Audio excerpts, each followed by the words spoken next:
October 11th, 2021 meeting of the Rutherford County Regional Planning Commission. If you would stand with us, please. Chip Pinion will lead us in our prayer and our pledge. Chip. Let us pray. Father, we just thank you so much for this day. We thank you for allowing us to come together tonight and to do the county's business, Father. And we pray as we go about what's on our agenda tonight that you give us wisdom, knowledge, understanding we need to handle what's before us. Father, we pray tonight as we stand here for all those that are out there that protect us in so many different ways. We just pray for them. We pray for their families. Father, we pray for our leaders of our nation, our state, our county, our cities, that you would bless them, give them the wisdom, knowledge, understanding they need to make the best decisions for us all. And as we stand here tonight, we just pray for your wisdom upon us, and we just thank you for loving us, keeping us safe day in and day out. We ask forgiveness where we fail you. Thank you most of all for your son, Jesus. In his name we pray. Amen.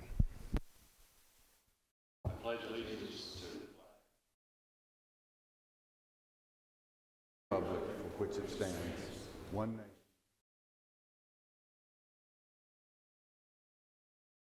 Thank you. You may be seated.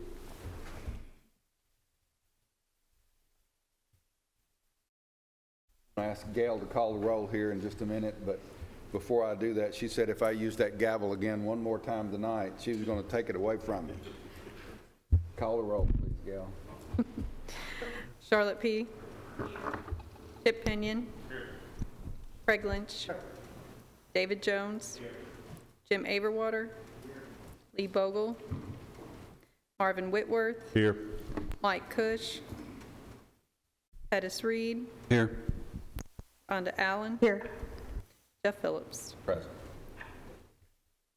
We have a quorum. Thank you, Gail.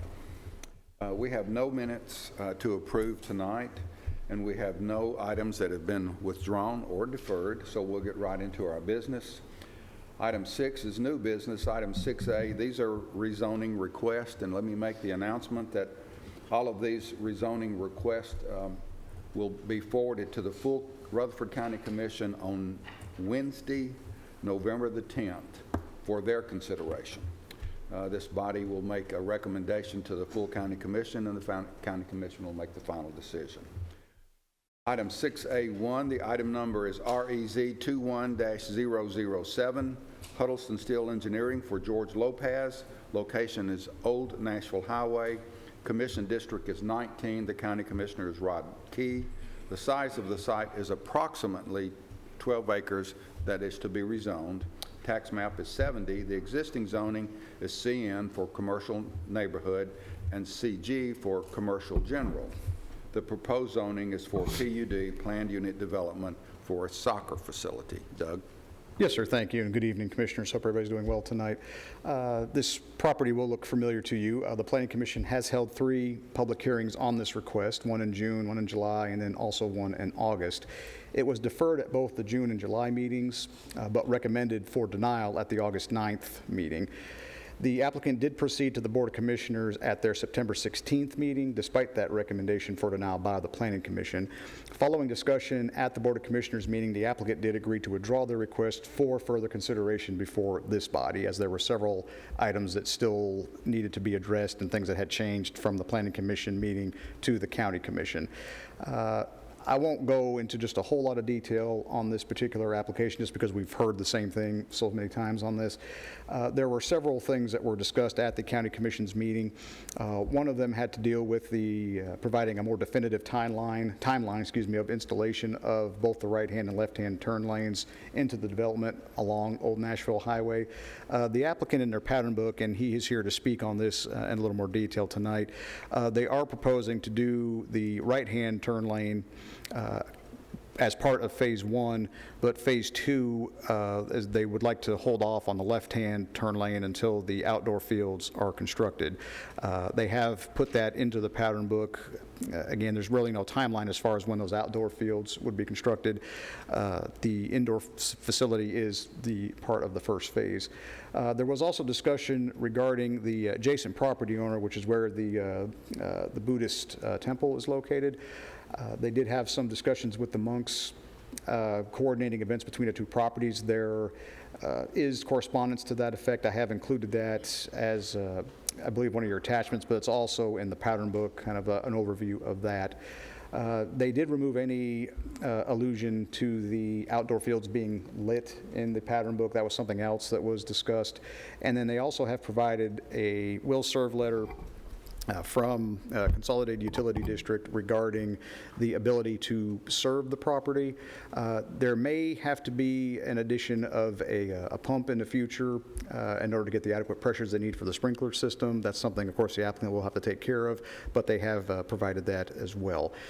Mike, I think, is going to have just a few comments about the turn lane exhibit that they have provided and where it's located on the property, and Mr. Roundtree is available and probably will make some comments during the public hearing. So with that, I'll be happy to answer any questions that you may have. Thank you, Douglas. They have submitted a revised turn lane plan, and you can see it on the screen and behind me here. Now, this would work for a half-lane shift, but what they're showing is all the traffic, the turn lane shifting to the south. So if they do it this way, it'll need to be a little bit longer, well, actually, quite a bit longer, based on the design speed of the posted speed of Old Nashville Highway. So this is not a full set of construction plans by any means, but it's better than what we saw before. But I would note that you could see the driveway to the north, and this is supposed to be Reynolds Drive to the south. But one thing that caught my eye is this is the location of the driveway here, which does not match up with Reynolds Drive here. So a big traffic draw like this, you need the driveway and the road to be lined up so you don't have offsetting left turns, which could cause additional conflicts. That driveway needs to be down here. So that's going to shift the right turn lane down south a little bit too. So that's the big thing I saw. And you know, typically turn lane plans are generated on the construction drawings, but it was such an integral part of this project that it needs to be, I guess, discussed in detail here. They have, did you mention the? I didn't. Okay. They did submit a traffic memorandum about the number of cars they expect to turn in and out. And I believe Doug made some copies and put it on your desk for you to look at. But it is not a full-blown traffic study. And if you recall, a traffic study looks at the traffic patterns on a given road, the existing traffic. They project a certain time frame to when the development will be fully built out or significantly built out.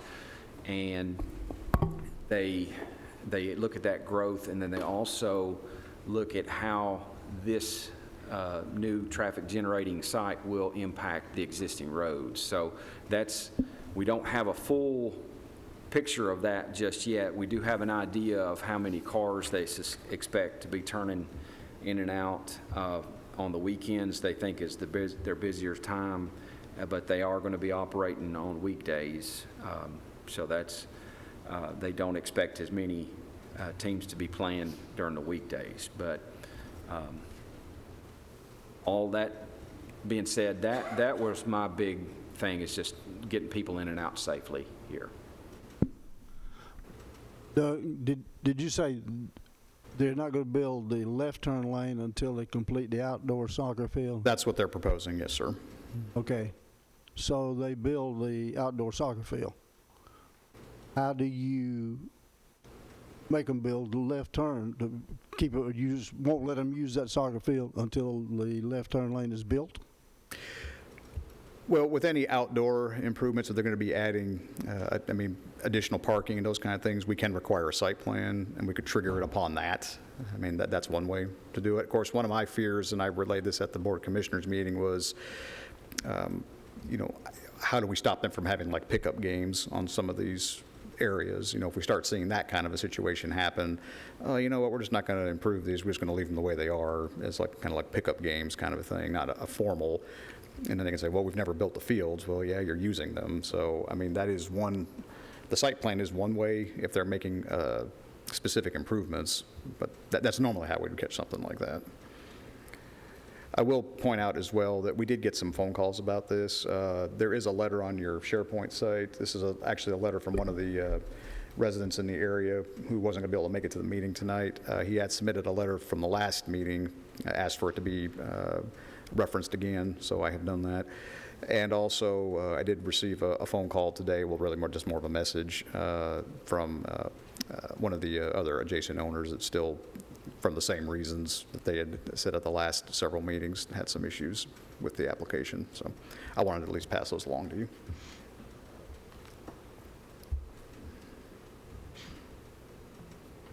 Let me ask a quick question, if I could, Mike, that if you could pull back up those, the proposed entrance. Yes, sir. The turn lanes or Yeah, the whole site plan? Yeah, the site plan, if you don't mind. That entrance that's been moved, To the north a little. if it were moved back down across from that house, would they have enough room to put in a turn lane?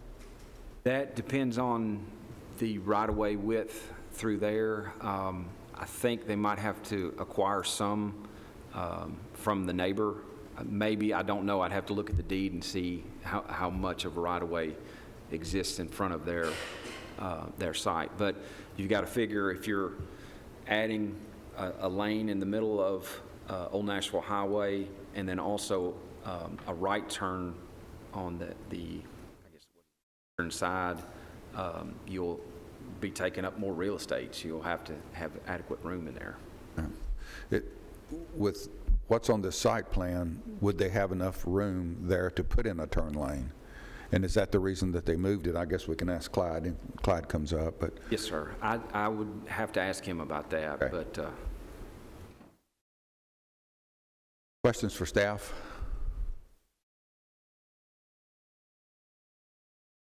This time we'll hear from the applicant, Clyde.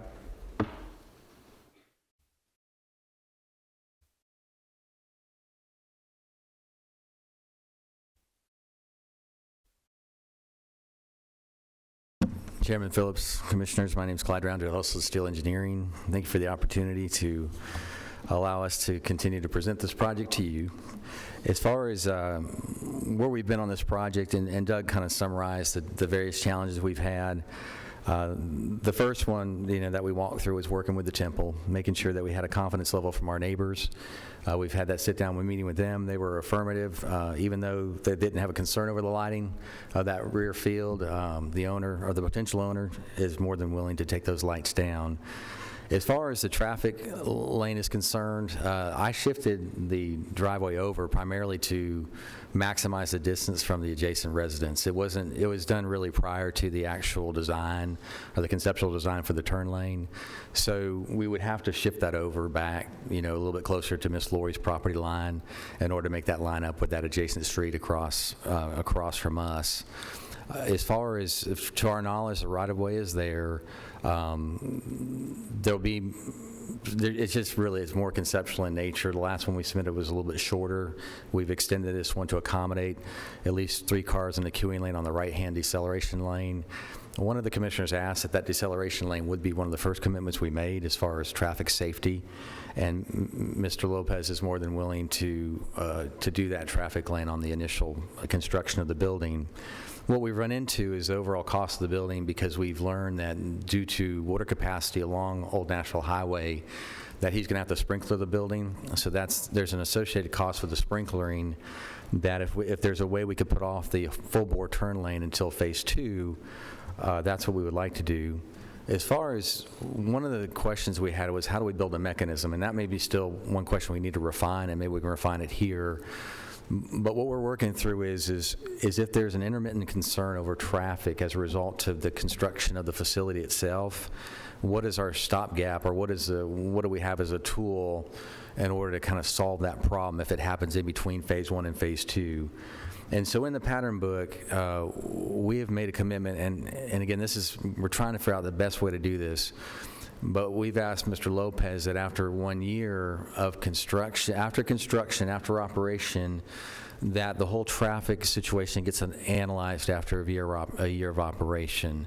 And at that point, if the turn lanes are merited at that point, then he goes ahead and commits to the turn lanes if we find that they're needed based on the construction of the indoor facility. It's our professional opinion that the full bore turn lanes most likely be merited once all the fields are functioning in terms of the parking lot is expanded as well as the outdoor fields are being utilized. And at that time, he would make that a commitment to build those along with the construction of those fields and along with the construction of the expanded parking lot. So that was up to this point, that's the best we know as far as put language in the pattern book. Whether, Doug, how we reinforce that, Mike, as far as saying this is the timeline, and Ms. Allen's been asking about that too. Is there any other mechanism we have to warrant that construction of those lanes if we need them between phases? So we did put something in the pattern book to try to address that, and what we put was after a year of operation, he has to go through a formal analysis to see if any turn lanes are warranted at that time. As far as the other commitments we've made, like we said, we had to provide a will serve letter. Mr. Stimsky from CUD was able to get us that letter. We hadn't had that up to this point. We had a recommendation from the engineering firm that said that there shouldn't be an issue with the water that is supplied in order to provide for fire sprinklering of the building. But we now have Mr. Stimsky's letter saying that the operation of that system should not be a problem. But as Mr. DeMasi mentioned, the engineers did say due to the height of the building, we'll need to boost the pressure, so there'll be some kind of a pressure pump associated with the fire protection. And so really it was working with the adjacent use with the temple, making sure we address them, having a strategy for turn lane construction, providing fire protection for the building, were the primary, and then lighting the field were the four primary issues that we had not firmed up at the last Planning Commission meeting. We feel like those have been firmed up.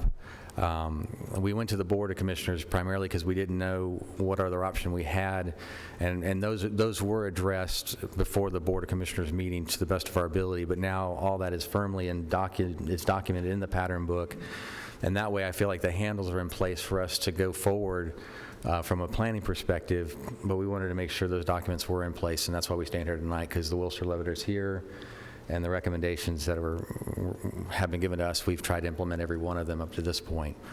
So with that in mind, I'm open for any questions you may have, but thank you for the opportunity to be here tonight. How many parking spaces will you have there at the beginning? Let me see exactly what we said initially.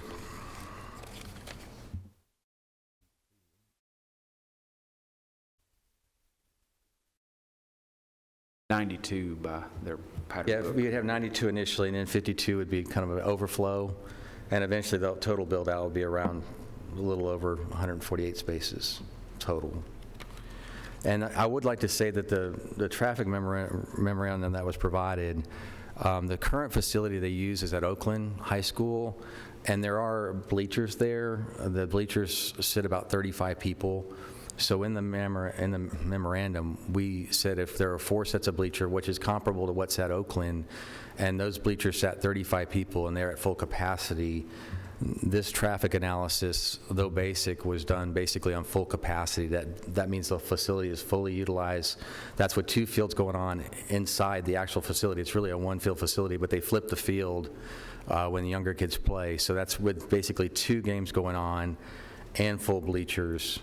So it's a pretty conservative analysis of the traffic flow out of the building based on a maximum capacity on a Saturday morning. As far as the evenings, it's really not utilized during the evening, and Jorge, the man who is basically the leader of the soccer clubs here tonight, if you have any kind of more questions related to actual function. But really, the biggest demand on traffic will be on Saturday mornings. That's when families come out. That will not be consistent during the weeknights. Much lighter on the weeknights.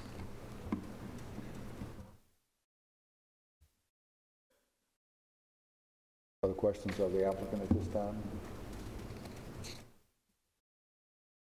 Clyde, I'm not 100% sure I'm still clear on the entrance. Is it your proposal to leave it where it is? We, between now, Mr. Phillips, and the board, if we get to go to the Board of Commissioners, we'll have that adjusted. That's just a residual from the original site plan. We would pull it down. It'd be closer. It'd have to line up, as Mike said, or directly across the street, so it will justify the actual drive closer to Ms. Lori's house. There is a buffer that's between that, and before we were much tighter when we had the two adjacent lots, so hopefully, and we can peel that driveway away from her as quick as we can as well, if it helps her. Thank you. Clyde, the age of the participants? Pettis, and again, Jorge's here, so we'll have him speak on that, but the age range on Saturdays, if it's their club, there'll be children that play soccer on Saturday mornings. That'll be the primary highest use time. The primary use during the week are men that are working men, 18 to 60 probably. They come in after work and play soccer for a little while. But that's the primary uses in the evenings during the week. But during the weekend, it's really more of a family affair. So there's potentially, more children. So that's going to be probably 5 years old and up. And you're thinking that when children are there, the spectator side is not going to be that many? No, we just planned on full utilization of 2 fields and full capacity as far as spectator.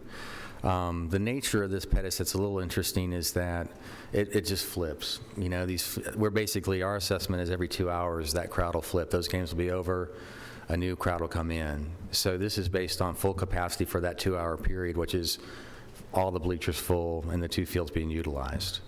So that's where we're at. I know where you're talking about there, but I'm just thinking about, I've been around some of these soccers. I'm a grandfather, and I've had them at all different ages, and that's an interesting crowd. And if we can find language to prevent I know exactly what you're referring to as a church. I don't know if that's makeshift or people just, and there's no striping, it's just a field where people show up, and a lot of people show up. This is a private club. I'm not even sure if that's a public soccer organization who uses that. I drove by there. It is. Okay, so that's more of a city. This is private, so anyone who's on this property, it's a gated property, it's a fenced property. Anyone on the property is related to the club. So that changes the dynamic as far as the flow. Well, my question is, will this change? Will it go differently? Will there be more? That looks like inside facility. I know I've looked at the numbers you've got on here. Is this figured for success, or is this figured for average?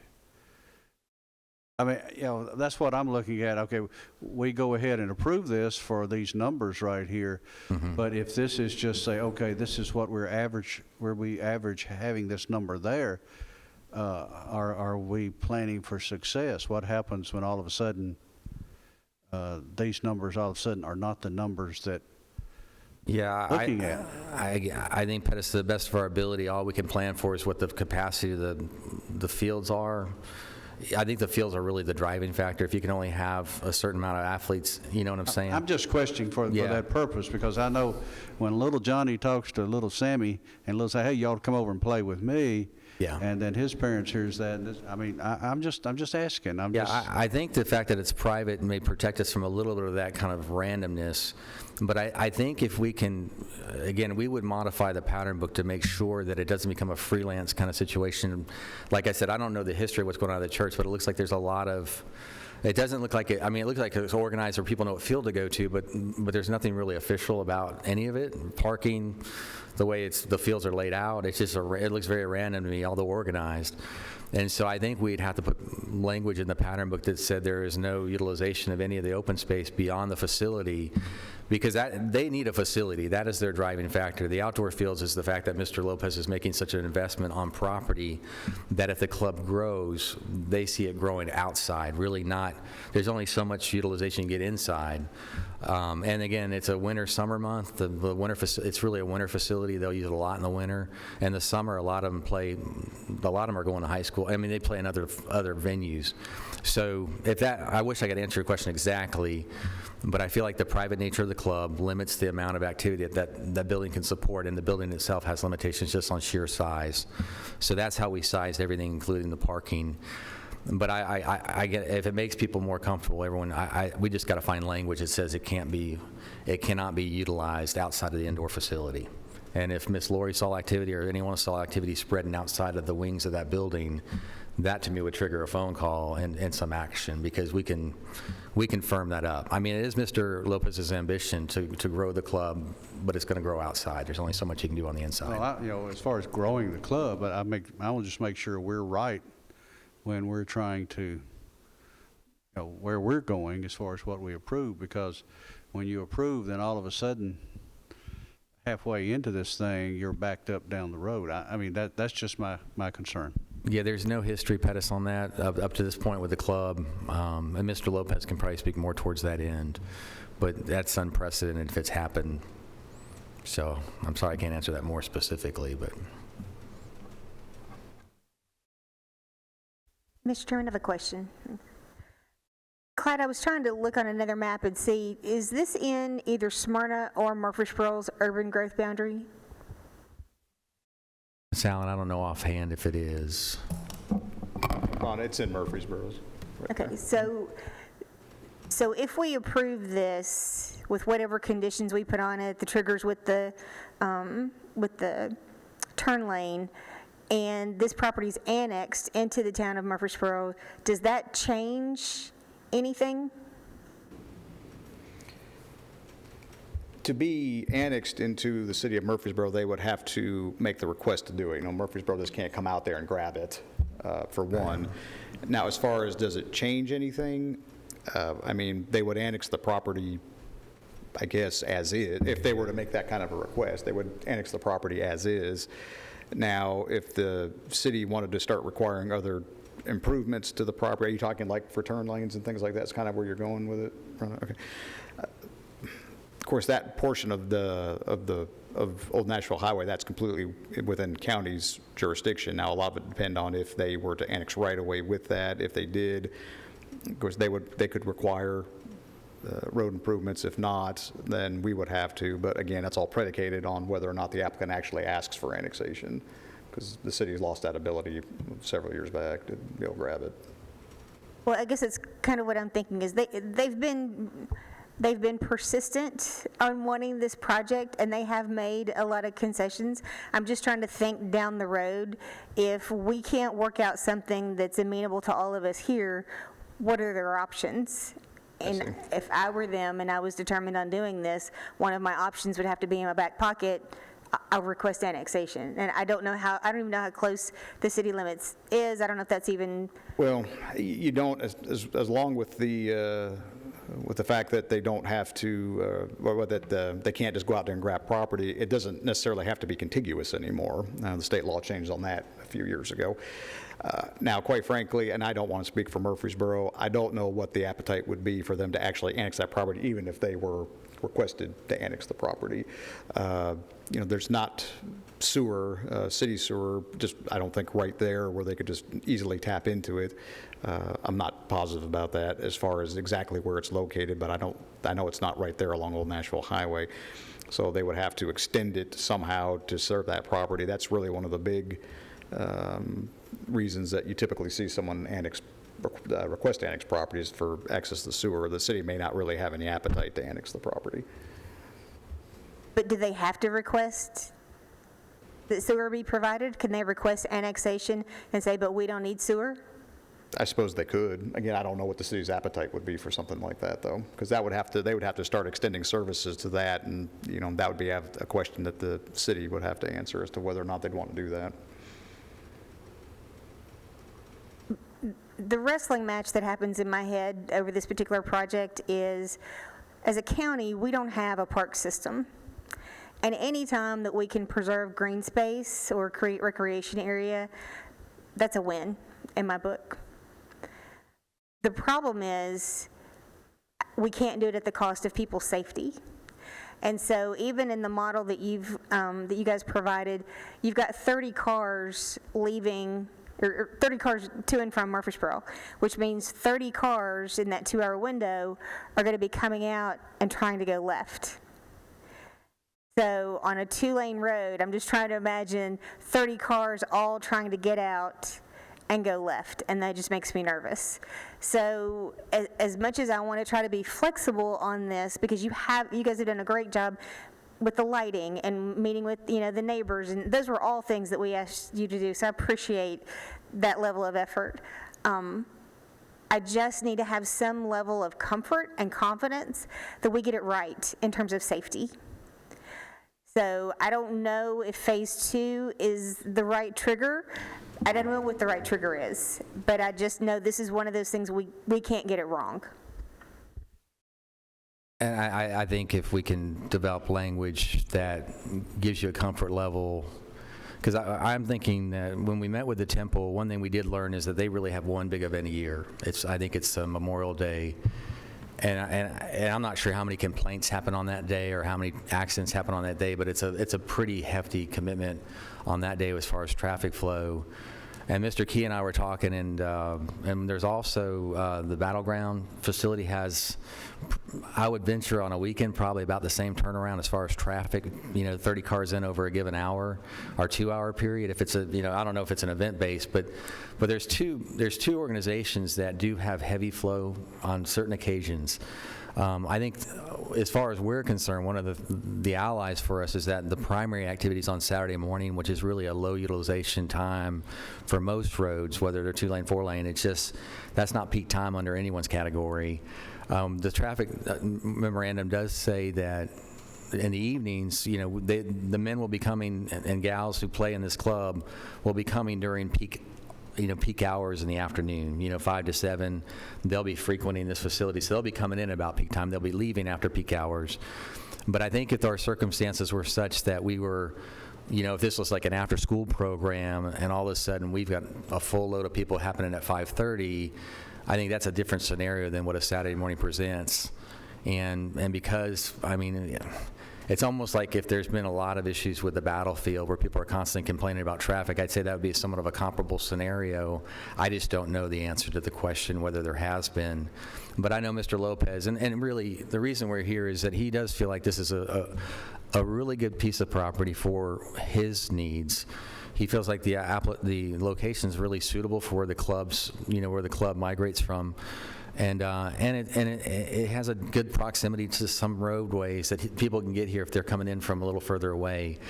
It's hard to get this size of acreage. It has a limited septic capacity, so this is not a facility that's going to demand a lot of that. So that's why we've been persistent, because we feel like it's a good utilization for the property. The biggest challenge we've had is the initial outflow of the money it's going to take. If a traffic lane is going to cost you $150,000, $200,000, and then you're going to have to build a sprinkler system that's another $85,000, it just becomes so cost prohibitive in that phase 1. When we put it in phase 2, it kind of packages the success of the business. If the business is successful and he's able to utilize those fields, it makes more sense from a financial outflow to go, hey, if you want to build your facility more, if you want to add those outdoor fields, this is a contingent component of that construction process. We will not support you adding, because I think at that point, fields can be, it becomes a different dynamic. And I think the turn lanes could very well be merited, because if you see what's going on at the Baptist church, it is, if we went out there right now, it's quite a scene. There's a lot of folks out there. I guarantee it wasn't planned for that many folks, and how they park and how traffic works, I have really no idea. I think they're all come off of one road. So I think there's I guess the give and take that we're hoping for is that when the need is warranted, which is really clearly on potentially a phase 2, or if it's warranted prior to that phase 2 construction, we have some kind of handle that we can tell the developer this is what you need to do. And that's why we said after a year he would have a really good idea what the flow is. He could go back to the county and say, this is what we're experiencing. And the traffic study can literally bring into all that data that we're just kind of speculating on right now and say, hey, this is the data, this is what the needs are. Would that be sufficient as a trigger? Again, enforcement's a challenge. I do think we can put language in the pattern book that says he's, exclusive to the indoor facility. There's no outdoor activity, because I think, it is what it is. People just bring their soccer ball and start playing. Next thing you know, more people start showing up. But that has not been the nature of the club up to this point, just because it is a club. And I think the fact that it's gated, it's going to send a message that this is not a public facility. Originally, I think our biggest fear was that it become a public facility, and all of a sudden there's just, craziness going on there. But that's not the nature of what we're proposing with this plan development. So I hope that helps a little, Ms. Allen. But Clyde, help me out, please, in trying to sort through this traffic memorandum that you guys have prepared. You're talking about games being in 2-hour increments and 4 teams playing at a time, so basically 44 players, 11 people on a team. So you've done your calculations based on 44 players leaving the event at one time. What about the 44 players that are going to be coming into the event at the same time as these are leaving? I don't see any accounting for that. Am I missing something here? I think, from my understanding, that we're compensating for a 2-hour turnover, which that's the rollover. When those 44 players are gone, 40 more players will come up. But that's not like, it's not, like cut and dry, like done and done. I think it's, from my understanding, I didn't do the traffic study itself, but there's a compensation for rollover. And I think the conclusion was the amount of cars per hour that are actually leaving the site. So the conclusion was, I think he said there'd be 24 cars leaving the site in any given 2-hour period. So that's compensating for those coming in and those going out, if that makes, it's not real cut and dry like how many come in and how many go out, as much as how many utilize the facility in the 2 hours period and what kind of traffic flow we expect at the gate. Does that help at all, or not really? Well, yeah, I'm still not convinced. I think you have to account for, some overlap there as they change fields. The players, change fields.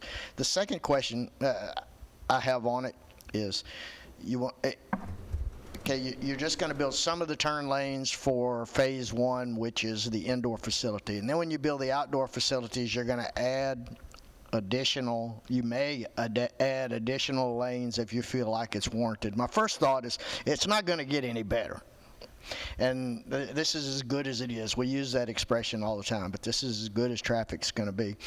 The second thing is now you're doing all this construction activity and you're going to get out there and tear up the road while you are still hosting events, and you're going to make the traffic even more complex and dangerous there by trying to add turn lanes and construction in the road at the same time you're letting these people come and go. And that makes me a little nervous. I mean, am I missing something there? I'd say the only thing, I think that the traffic inconvenience is going to happen, no matter when.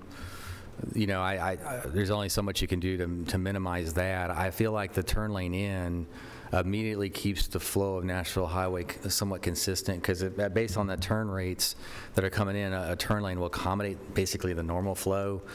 We have found out that a large percentage of people come from the Murfreesboro side, about 70%. So that turn lane would take care of the burden from the Murfreesboro side. As far as the phase 2, it'll be a disruption, to construct those turn lanes in phase 2.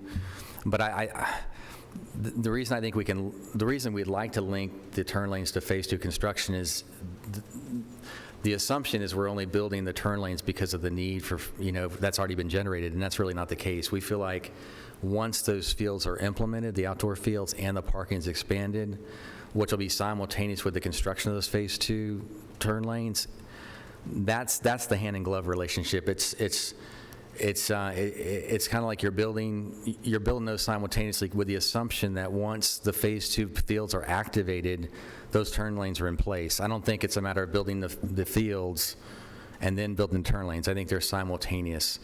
What we've been challenged with is, what if we need them intermittently before that phase 2 construction? We're projecting the need based on 2 outdoor fields, expanded parking lot. If it happens before that, that's where the safeguard has to come in. What do we have as a mechanism?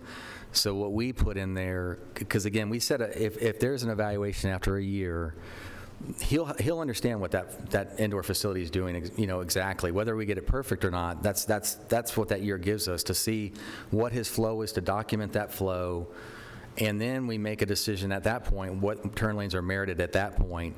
But we know that if he wants to go with Phase 2 development, which is, again, quite the expansion of use, he can't do it without those turn lanes being in place. I think they're linked together.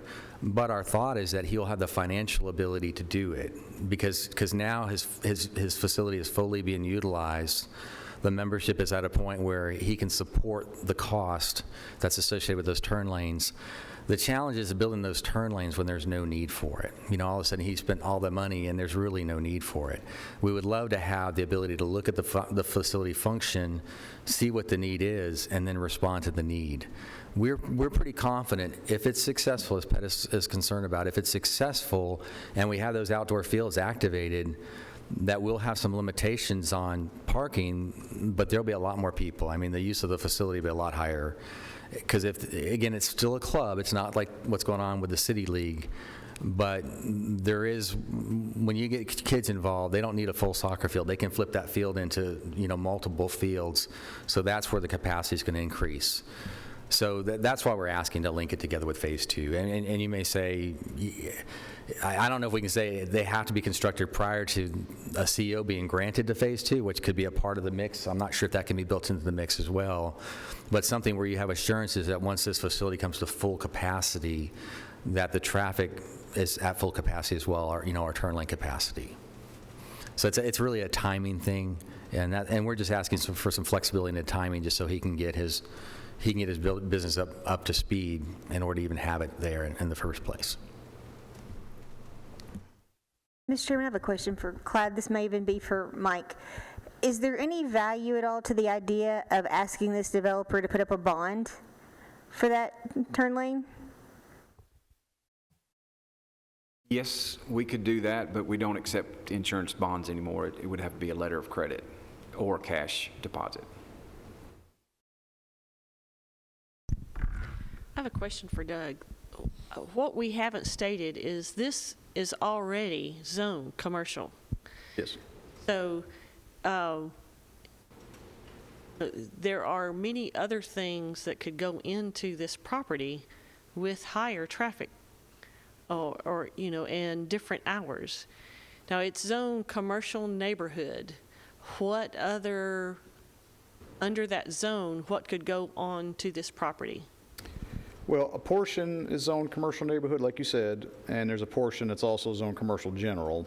It's dual zoned, if you remember when we did that a couple of years back. Of the 3 commercial zones that we have, commercial neighborhood is the most restrictive. Incidentally, one of the uses allowed by right, honestly, in both, this is special exception, but in commercial general, one of the uses by right are indoor amusements, like the soccer field that he's proposing. That is a use by right. He could do that. It's the outdoor that throws it into a different category, which required special exception, is what you recall they tried to do. Of the 3, again, going back to what I was saying, commercial neighborhood is our most restrictive, of the 3 commercial zones. Commercial general is the least. You could see a variety of uses in commercial neighborhood. You could see smaller retail up to 5,000 square feet, just general retail type establishments. I'm sorry? Well, Dollar Generals are typically larger than 5,000 square feet, but if it were a smaller type retail establishment on that line, then yeah, you could do that. Gas station, convenience market, something like that. It's less than 5,000 square feet. You could see something like that. Other commercial uses that are allowed in commercial neighborhood, I'm just looking at our zoning ordinance. Animal care, veterinary services as a use by right. Consumer repair, financial, consultative, administrative, would be like banks, financial institutions. Food and beverage services, restaurants would be allowed. General personal services like nail salons, tanning booths, things like that. Trade, retail trade, we talked about that already. Medical services, doctor's offices, things like that would be allowed. Undertaking services, something else. So typically your smaller type of facilities, what you'd be looking at. As a follow-up to that, Doug, so I can't tell between his pattern book and our map, is the indoor facility going to be in the commercial general section?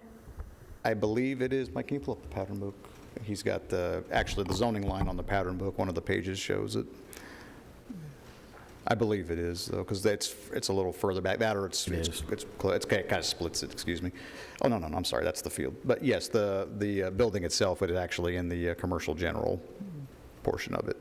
Okay, so if he wanted to scrap the PUD, scrap the outside fields, not ask for those right now, and just ask for that indoor facility, what conversation would we be having? We'd be looking at this as a site plan, because they would still, the traffic, that would still have to be something that had to be worked out. But rather than the conceptual, what they're showing you right now, there'd have to be something a lot more concrete in place as far as how exactly he was going to do that. We'd have to see a site plan showing screening, had to have a site plan showing where the parking was going to be. Just, obviously what they're showing here is more conceptual in nature because of the nature of the pattern book, but with a site plan, you'd be looking at something more specific. But would we be having the same heartburn over traffic? Yes. I think that they doesn't would still, change? yeah, no, that part stays the same regardless. Okay. Yeah. Thank you.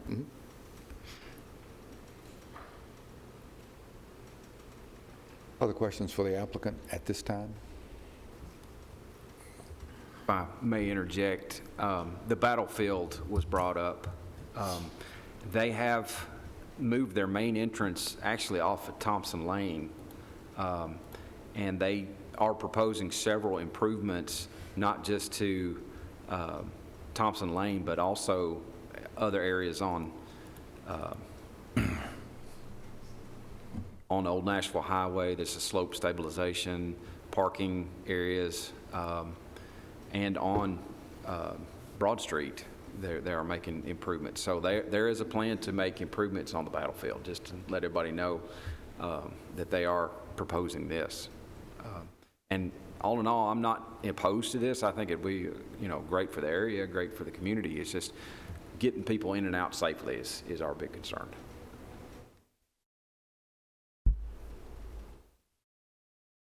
Thank you, Clyde. Stay close. Thank you. Any other questions for staff before we have a public hearing? This time I'll declare a public hearing open for item REZ 21-007, Huddleston Steel Engineering for Jorge Lopez. Anyone wishing to speak for or against this rezoning request, please come forward.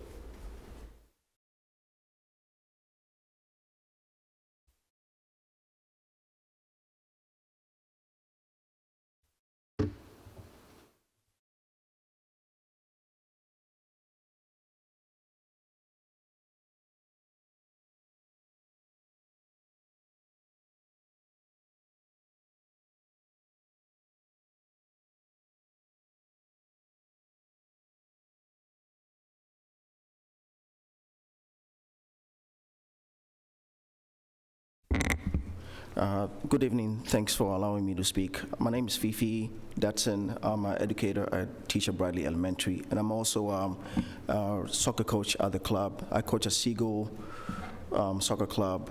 I've been coaching for more than 15 years. At the moment, we use the field, the indoor facility at Oakland High School. I've been using the facility for over 7 years. It's come to a time where it's just very small because Murfreesboro is also growing as well. We just need a space to grow and also train little kids, basically. So that's why I'm here in favor of Mr. Clyde to support him. I was listening to what you were talking about in terms of the traffic, and usually on a Saturday at Seagull, there, which is they usually have about 21 fields, but they also have 2 lanes. To my recollection, and over the past 10 years, I haven't encountered any accidents in terms of traffic. Mind you, Seagull also has, on a given Saturday, you have rec playing, and also you have travel teams playing as well. I'm not here to compare facilities, but I'm just saying I think there's a way to And since Mr. Clyde said it's also going to be a private or a gated community, I don't think it's really going to be that much of a hindrance in terms of traffic. There may be, but I'm not sure. But in terms of an accident, if I'm making sense. But I'm just here basically to support Mr. Clyde and to let you know that we just need a small space to train kids and work with kids basically. All right, thank you. Thank you. Anyone else?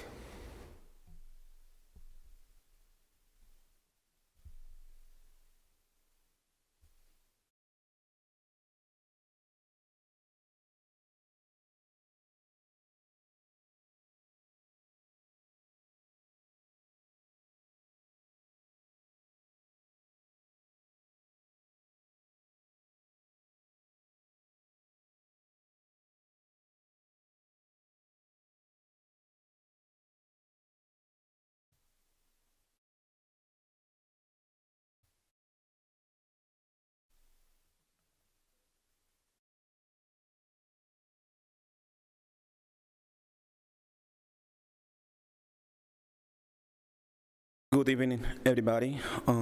My name is Jorge Lopez, and I've been trying to get that property for a little while. You know, I love play soccer too, and I like to see kids playing. I'm always support the kids. But like Fifi say, I mean, see it. It's not enough space for the to play. You know, Seagull Park have 20 and something fields, and it still is not enough space. And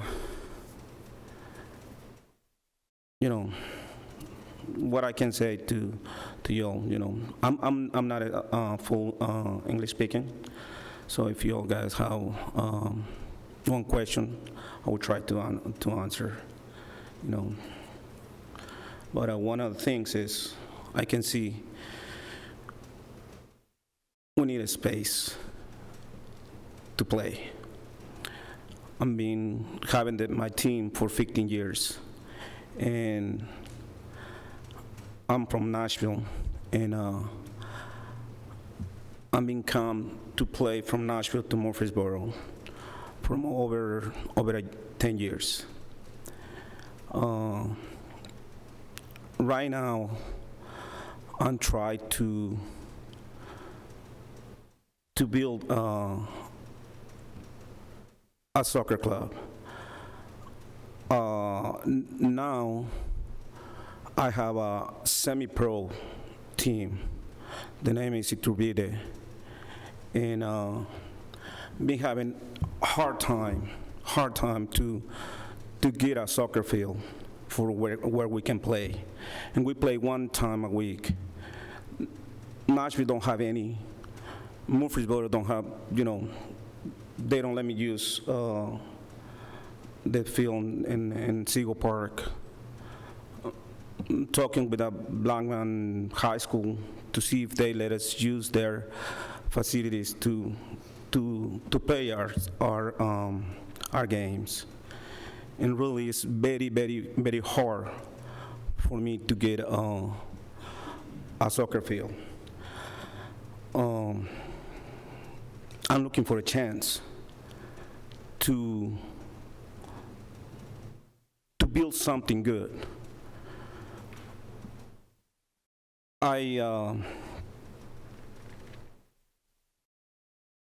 I'd rather see a kids playing in the fields and not see them in the street.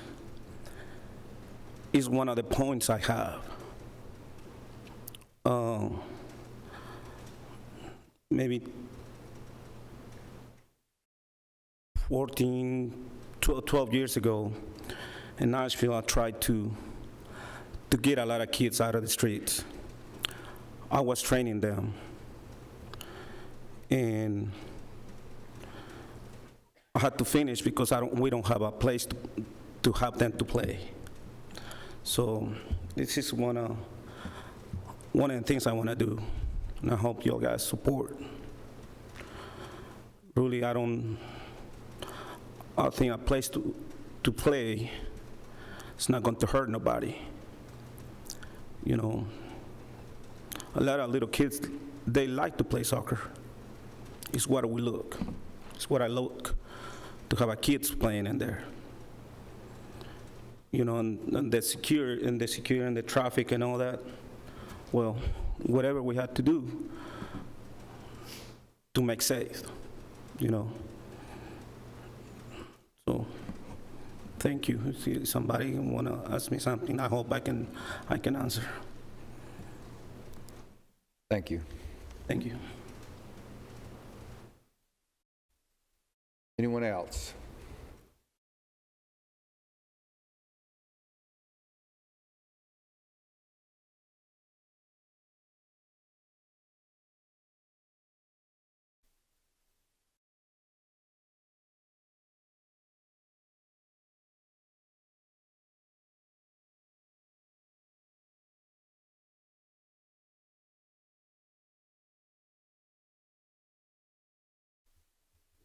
My name's Philip Hearn. I live there in the neighborhood.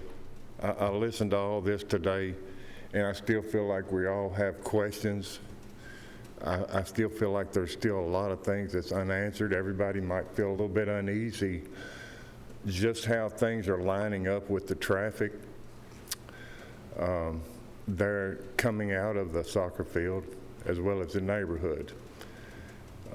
You put a lot of emphasis on making sure that the monks are taken care of, that we don't step on them or do something to offend them. I agree. They raise the bar about 3 times a year. I hear it, and I see what comes. Not a big issue to me. What's my issue here today is you're concerned about the monks and their 3 events a year, but you're not concerned about the 125 families that live in the neighborhood that you're trying to figure out how to put this congested turning lane situation into. You haven't heard anything from them. They haven't had the right that I have or my friend out here has to get this flyer in the mail so that they can come up here and give you some advice, some notice, what they're seeing in their community, as well as me. To me, an area where you have to get off your speed and come into that turning lane is, I think somebody said 3 cars or 3.5 cars long. Well, I've seen traffic back up at the Reynolds neighborhood intersection 8 cars long. Now, the old Nashville Highway doesn't stop on the weekend. No way. You've already put a bunch of commercial property out there now. Each one of those properties are requiring 18-wheelers to come in. They come in on the weekends.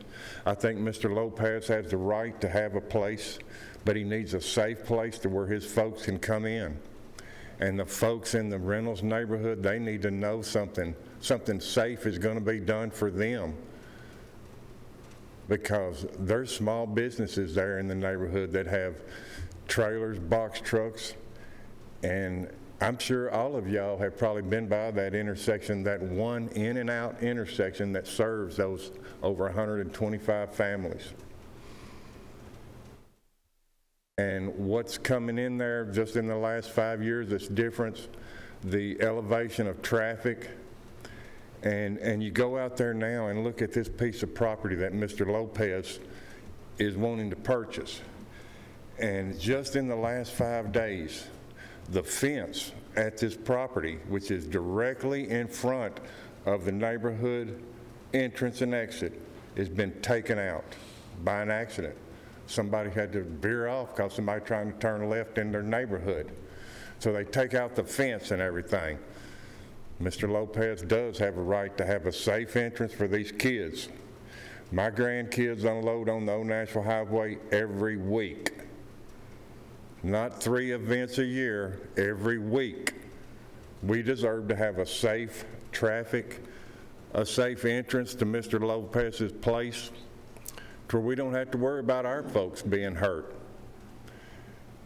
I think this thing that they see on here about this intersection they're trying to put up here, it looks congested to me. It looks iffy. I hear a bunch of ifs, ands, and buts when I listen to y'all make your statements and stuff. It's just get it right, make things safer so that we all can try to get around where we need to go, and we don't have to worry about something piling up. Because we got to be careful right here, because if we do the wrong thing, we're going to be similar to what's happened at Florence Road and the old Nashville Highway for so many years before the city finally come in and had to do something, because property and people were constantly getting hurt there, and we don't want that to come here. So take some time, make some good decisions. I hope the best for you. Thank you. Thank you. Anyone else?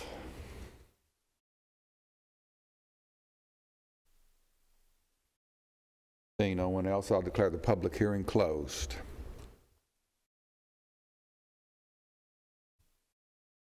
Commissioners.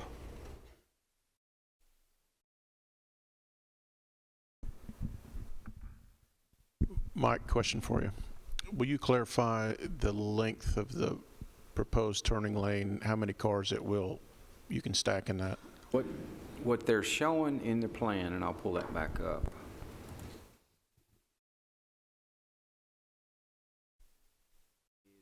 Storage for 40 feet, which essentially is 2 cars. That's kind of thin, but if they're only making half a lane shift, the approach taper and bay taper could work in this, but that when you're doing half a lane shift, you're shifting the both lanes to the north and south here on this page. So this is still a crude turn lane, but 2 cars is kind of thin, in my opinion.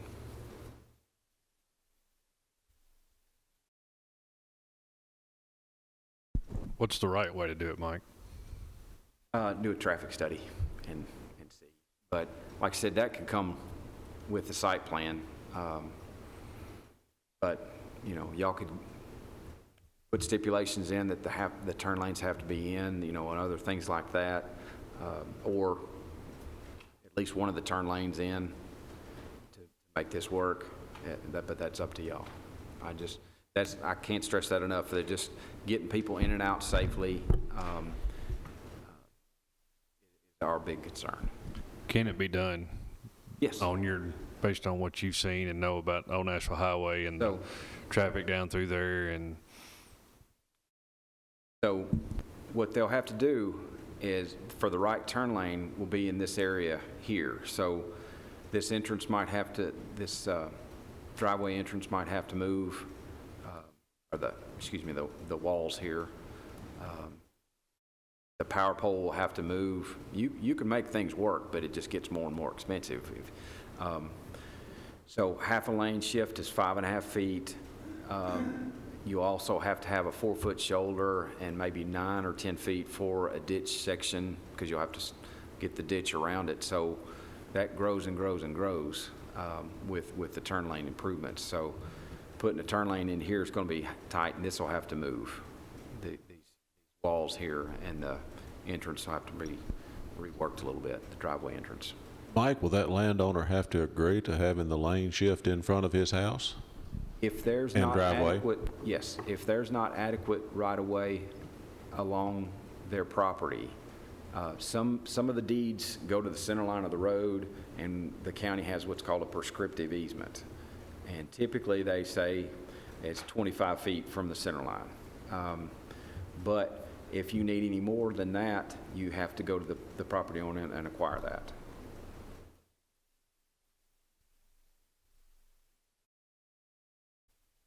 It can be done, yeah, but.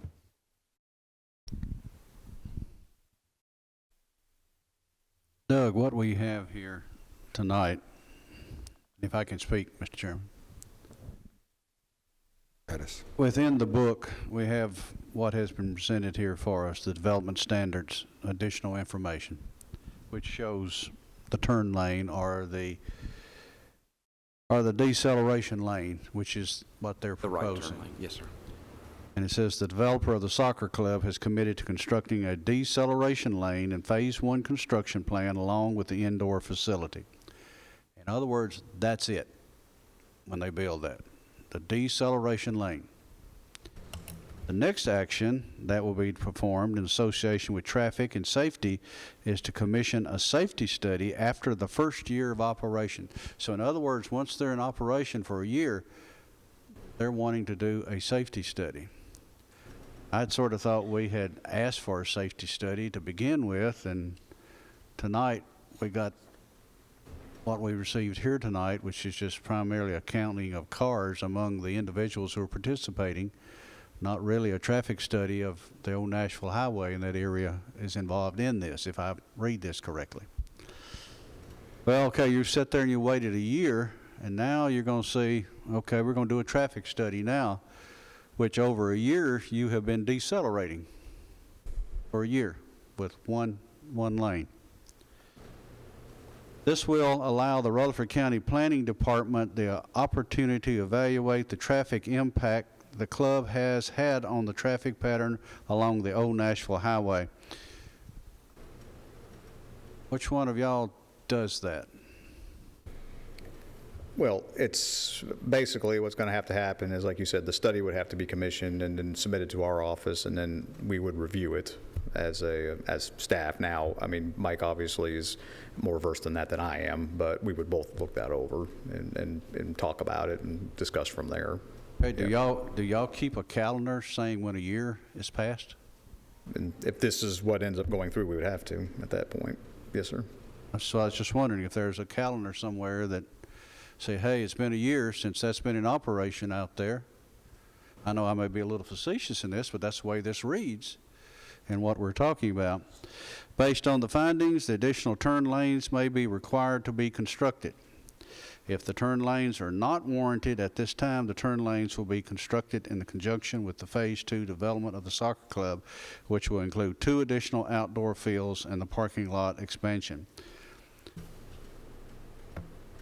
That's all within this book, and you have to follow this by word, just as if we're following a legal obligation within all of this and the way we're doing it.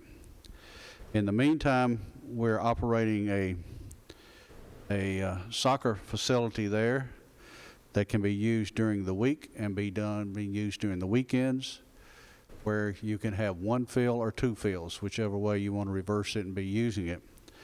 As well as we've just heard from individuals right here looking forward to being there.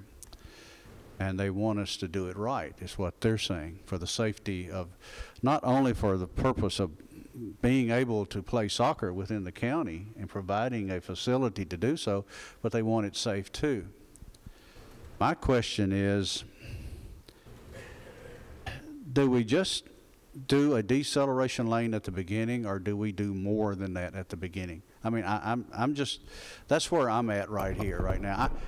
I want everybody to understand, I have nothing against the fact of, I think it's a great idea for the kids to learn to play soccer and do this. As I said before, I'm a grandfather that sat out there in folding chairs in all kinds of weather, watching grandchildren do this and whatever, and they're right. They do have a great time doing this, and we sit there and cheer, and we're told, hey, we don't keep score, and we all keep score.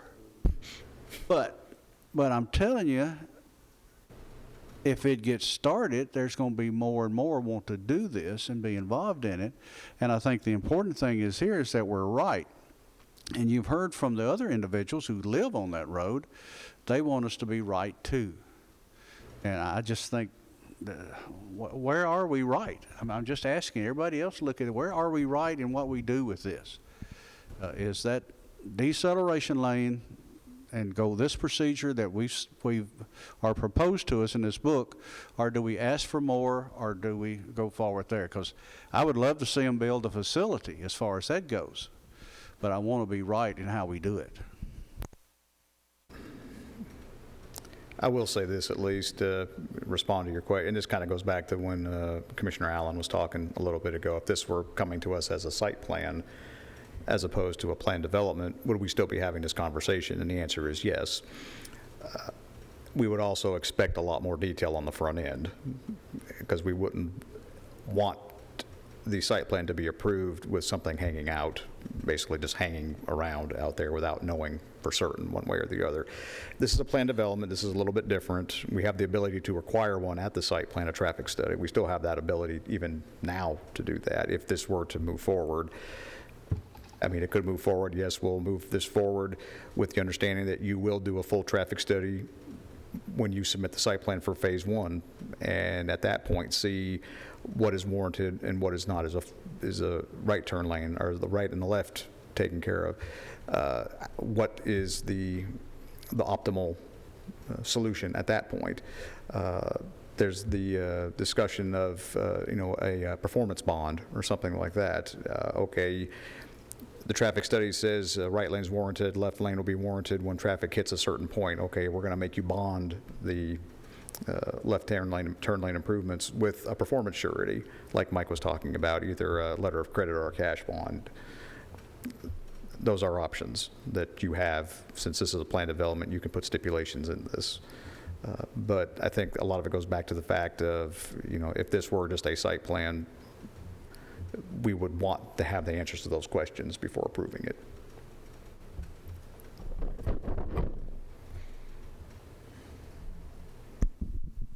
Could this be approved, Doug, with those comments? Absolutely. You could make a recommendation that get included into the pattern book, and he would have to make those changes to the pattern book prior to the Board of Commissioners meeting, and that's what would move forward. Let me just say I've heard, I'm familiar with the old Nashville Highway, maybe not as familiar as those that live out there, but there's a lot of things that are going on out there, and there's still probably very few deceleration lanes or turn lanes on that highway. And from a safety perspective, what we're at least talking about is making an improvement to that, where there's not any. I don't think the Buddhist temple, as an example, has turning lanes or any of those kinds of things. I'm not even sure about the entrance to the battlefield on the old Nashville Highway. I don't think it has. So it might have, I just don't remember it having those things. So I think what we're talking about is an attempt to prove that traffic pattern from this point forward. And I really think that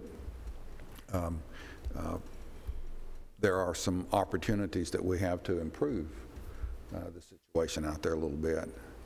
We hear a lot, you guys, when there's a complex like this wanting to be built out in a real rural area, way outside, the neighbors are saying it doesn't belong here, it belongs closer to town.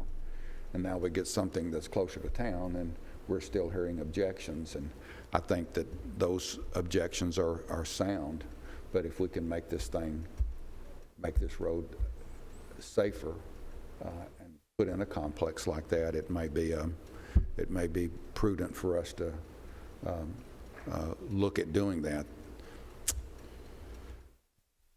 Charlotte made the comment that this is already approved for something besides residential development, and who knows what the traffic would be. So if something else were to go in there, we'd be talking about the exact same thing. At some point in time, something has to be done. And if we want turning lanes, and the staff wants turning lanes, that should be the stipulation that we put on it. So from my memory of the old Nashville Highway, I can't think of a lot of things that are out there. There are some industrial things that are out there right now, and I'm not sure they've got turning lanes. So this may be a step in the right direction.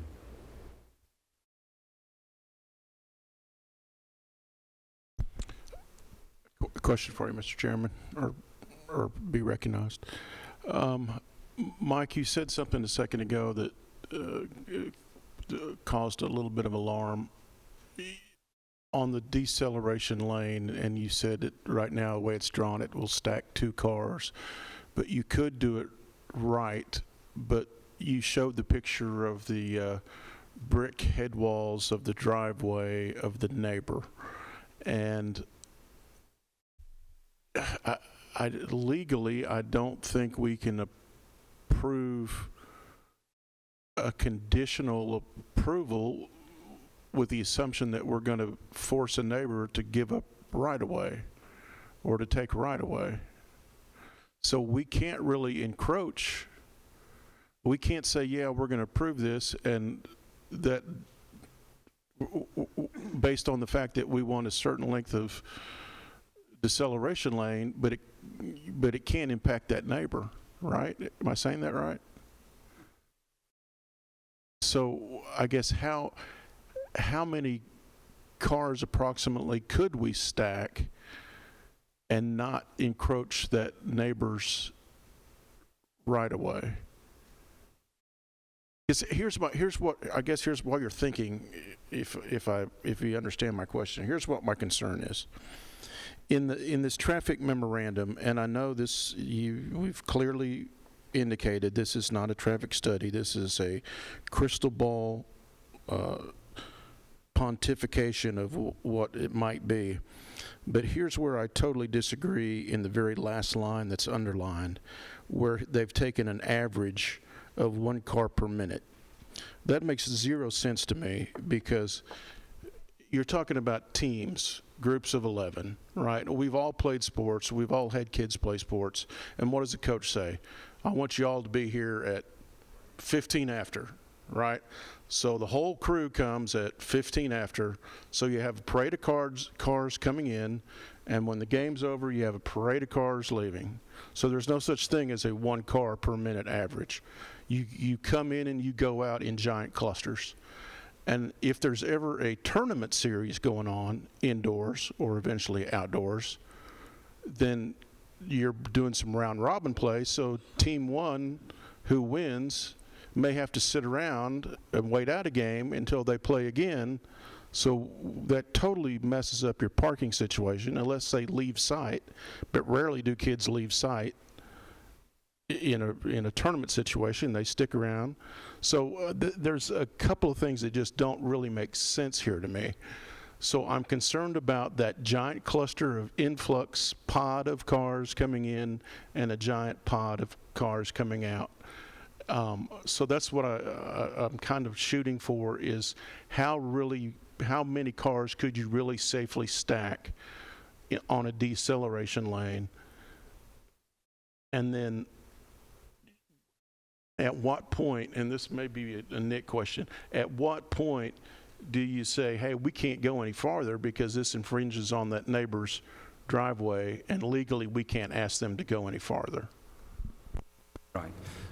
So on the decelerating right turn lane, that just allows cars to get off to make that right turn. That's the opposing left turns is what the big conflict is about. It's the right turn lane allows them to slow down and turn smoothly into, unless there's a stack of cars at the entrance, that they will flow freely in. And that's just a way to allow them to slow down as other traffic passes them on heading towards Nashville on Old Nashville Highway. So it's a continuous free flow unless there's cars stacked up waiting to get in, pay tickets or something like that. So I don't know, that's the only hiccup I could see, but typically right turns are smooth in. The left turn is when you have to wait for opposing traffic to clear to make that turn. And I should add that they are proposing a left turn lane for Reynolds Drive in here too, so that would be an improvement to that neighborhood, albeit 2 cars stacking might not be enough. But the left turn lane is phase 2? Yes. Okay. Yes. All right. So just the decel right turn lane allows that continuous flow of traffic off the road while other cars are passing it. Even if it's a team of, even if it's a pod of 6 or 7 cars at one time coming? Yes, unless there's, let me get back to the site plan. So If they have a ticket booth or something down here, and they're charging people to Right. get in or checking their IDs or whatever because it's a private gated club, that's the only thing that I would see would slow down the right turn traffic movements. If there's no gate or ticket booth right there, traffic will flow freely into the site. Okay. Okay, well, I think I'm ready to continue. I voiced my concerns about the traffic memo and how I think that very last line, underline about 1 car per minute is not relevant. And I've expressed my concerns about if, in fact, there's ever tournament play, that is totally going to short circuit the plan. I'm also, I still have a few good marbles left in my head, and I've got to think that, there is going to be some overspill of outdoor play or outdoor practice while teams may be waiting to play indoors. There's still going to be activity if there's a pad cut for a field and there's some kind of grass growing on it, there's going to be activity on it. As much as we might try and write into the PUD that is not going to happen, I just can't see how you keep kids off of a grassed field, whether it's even lined or not, even if it's just for practice or warm up. So here's my concern. Staff is going to have to make sure your language is super tight in the PUD. And you've heard enough concerns and questions, and I think you know what this body would want to have to tighten up the language. I don't know if we can put strong enough language in there about absolutely not having an attempt to have an outdoor field prior to coming to this body for a building permit for a phase 2. I guess we would have the legal ability to pull a building permit or have codes get involved if we ever saw that going on. But I guess I'm willing to make a motion to approve based on the current right lane only for phase 1. Right now, and if others want to make an amendment to this motion, I'm all ears. But I'm willing to let the left turn lane for phase 2 stand as written. But I just want to make sure that this goes with staff comments and that staff is comfortable with the updated pattern book, and that the language is just super tight in that PUD document, that we get what we've talked about tonight. That would be my motion. And Gail, I'm sorry if you have to try and write that down and repeat it, but there you go. We have a motion and a second, and just for clarification, Doug, are you comfortable with that? Dealing with the safety issues in the turning lanes that would meet whatever safety issues that you may? I think the biggest issue we're going to have is going to be what happens if, as written in the pattern book, the way he's got it right now, okay, after a year, we'll go ahead and do a traffic study or whatnot. Okay, let's just say for the sake of argument that, yes, okay, they go a year, they need improvements. What happens if they're not in a financial position to afford those improvements? And that's still with phase 1. They have the right turn lanes in, but they don't have the left turn lanes, which we now know are warranted, and they don't have the ability to put them in. We can't stop them from using the facility at that point. Why can't you? Why can't you pull the building permit and shut the place down? Well, it's already been built. They've already got their certificate of occupancy at that point. Put a lock on the gate and put a lock on the door. Yeah, I don't know if we've got that ability. I'll take a shot at this one. Remember, if this gets approved by the Board of Commissioners, this is a rezoning of the property. And our codes official does have the authority to enforce our zoning ordinance.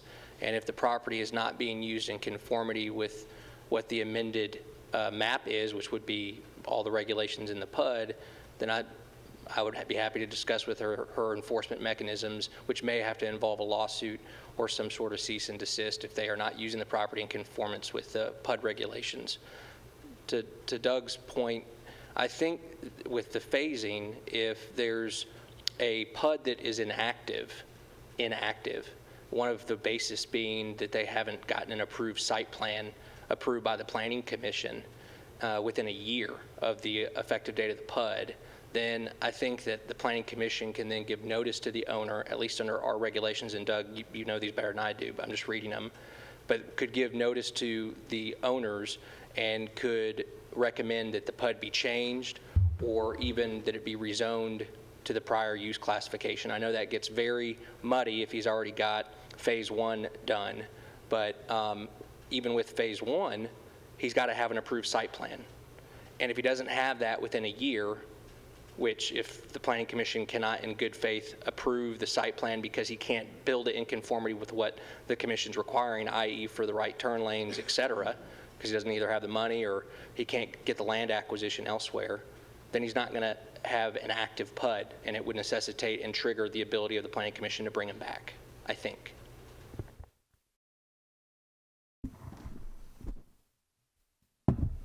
Mike? Yes, sir. I was getting ready to bring something up and show you, but. Okay. I always look to you. And we ain't talking about around the horn. We've been around the horn here tonight.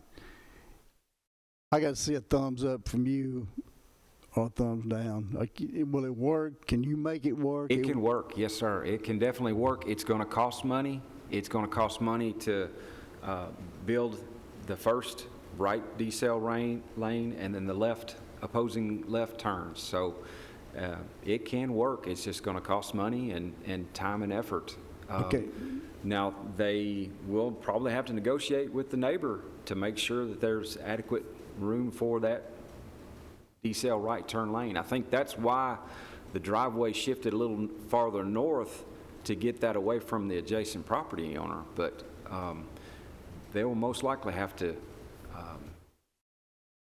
acquire some land to make this right. You say it'll work. A lot of ifs to go in here, and a lot of money to be raised. Like Mike says, if it don't fulfill it, I'm sort of like a lock man like you. But if you give a thumbs up, okay. Sure. It can work. It's just time and money and effort. You know, I can't support the language in the current pattern book as it relates to per Commissioner Reed's discussion about after 1 year's time. I want it done right. I do support this. I think it's good. Having coached youth basketball for years, there's never enough facilities to do what you want to do, and you know, I'm for making this come to fruition if we can, but I do agree we got to be smart about it. I can't support not having everything in place that needs to be in place before this thing is up and running. I don't support the traffic memorandum. I want something more concrete than that. But it's going to have a left turn lane in there. There's just no ifs and buts about it, in my opinion. And I won't support it until it's in, prior to them taking occupancy of the first phase of it. So any language I'll support in this would have to have the traffic study, the supporting documentation with that. I'm with Commissioner Lynch. I won't support anything without Mike's thumbs up. But, they'll have to be the ones to get the additional land as they need it for whatever comes out of this. But, I won't support anything that's in the current pattern book, especially on that page around the design and drawing of the right lane and then the left turn. I would want that all done before day one of opening this facility. Let me see if I got this straight. If we approve this rezoning to a PUD, they're going to have to submit a site plan, and that site plan is going to have a turning lane or a slowdown lane in it that meets our approval, or we won't approve the site plan. Based on the Is that wording right? that's in there right now. That's correct. So if we approve this tonight, they're still going to have to come back to us, and we're going to have to approve their site plan, and if it doesn't have the safety issues with the proper slow down, speed up, or turning lanes, we don't have to approve it. So even though we approve the concept tonight, we're not approving the final plan, and we'll have to do that before they can start building. Now, right, but the way it's worded right now, and if that's the wording that goes forward, it's for the right turn lane only, not for the left. I don't know, as of right now, I think what the wording is and what I'm hearing, at least from Commissioner Cush, maybe not so much from Commissioner Pinion, but he's okay with the wording the way it is, with the understanding, yes, you're going to have to do a traffic study at some point. I think what I hear Commissioner Pinion saying is they need to go ahead and do the traffic study on the front end and have at least have the turn lanes in before it's ever, even phase one is operational. Is that right? And Commissioner Cush, if I heard you right, that's not quite what you were saying. Is that right? My motion was the phased approach with the right lane in phase one and the left turn in phase two. Right, okay. Just making sure I'm clear. So I guess to answer your question, if it's approved, if the motion on the floor currently is approved and the language in the pattern book as it is currently written moves forward and is approved ultimately at the Board of Commissioners, what you would see coming before you in a site plan would be a right lane only. I don't know at that point if we could say, you know what, I know what your pattern book says, but you really need to put that left turn lane in. If that is the possibility that you would like to explore, then I think, and another option may be, okay, we'll approve this subject to you doing the traffic study prior to phase one and installing the improvements at that point. That might be an option. I'm not trying to muddy the waters here, I'm sorry, but that's... I don't think you possibly could muddy the waters anymore. Mr. Chairman, I like the muddy water. I just think, if we don't do this full traffic study, I think we could spend a lot of money, or they could spend a lot of money, if we go ahead and get that full traffic study. You may have the answer to some of what you need there, won't you, Mike? Yes, sir. I just don't think you leave this motion without a full traffic study. And of course, something else that I'm concerned with, okay, let's say it comes back and says, well, even if it's just the right-hand lane, the right-hand turn lane, okay, they have to go and acquire right-of-way. The person that they have to acquire from doesn't want to give it. They're kind of dead in the water at that point. But I'm just seeing to this fact that we just had an individual was talking about here, said, you talked about taking care of one group over here, but you got another group, and then we've also have mentioned the fact that we've got all these other businesses that are using this road that we don't have that information on. We, as a planning commission, do not have the information on the trucks that operate on that highway. And we've all talked about, even the chairman has said about the business of that highway. I think we need that full traffic study. If I have to make an amendment to that, well, I'll do that. But I think we need that added to this motion, that a full traffic study be required, and then go from that direction. I'll make that as an amendment to the motion. I'll second it. Second that. Well, Mr. Chair, I agree with both Doug and Commissioner Reed. We ask for traffic studies all the time on these busy roads, and why is this being submitted without a traffic study? Let's have some professionals give us some guidance. Maybe we're asking too much. I doubt it, but I don't want to see this road improvements designed by, I hate to use the word amateurs, but someone that doesn't do this all the time, and we certainly don't do this any. So let's rely on some professional advice here and just do what we usually do and have a professional look at it. Let me see if I understand the amendment and the second. The amendment to the motion was to delay this until we had a traffic study in hand? Is that what you're saying? Or to move forward and it not be approved by the full county commission until a traffic study's done in hand? I'm just not sure what the timing is of the motion. To muddy the water a little bit more, there's a couple different things you could do here. You could move this forward with the understanding that they have to do a traffic study before a site plan is ever submitted. And if it's approved that way, then we won't consider a site plan until that's done. And of course, site plan will come to the planning commission. Now, to what you were saying just a second ago, is it an option to defer it, to have them do the traffic study? That way you know what's required before you ever approve it one way or the other, or make a motion on it one way or the other to send it to the county commission. Traffic studies, I mean, those reality, they take time. You know, I don't know if they could reasonably have one done, even if you say, let's move this forward and we'll have the traffic study done prior to the Board of Commissioners meeting. I'm not convinced you could have it done in that amount of time. So it might make more sense at that point to defer action, if that's where the comfort level would lie, is defer action on this until they do the traffic study. That way we have a better idea of what we're dealing with. We've got a motion, we've got an amendment to the motion, and none of it lines up with what Doug just said. So before I get into the motion part or withdrawing my motion, let me ask this question. I think the last constituent that spoke, I think his last name was Mr. Hearn, but he talked about the what-if game, so I got to play that what-if game one more time. If we do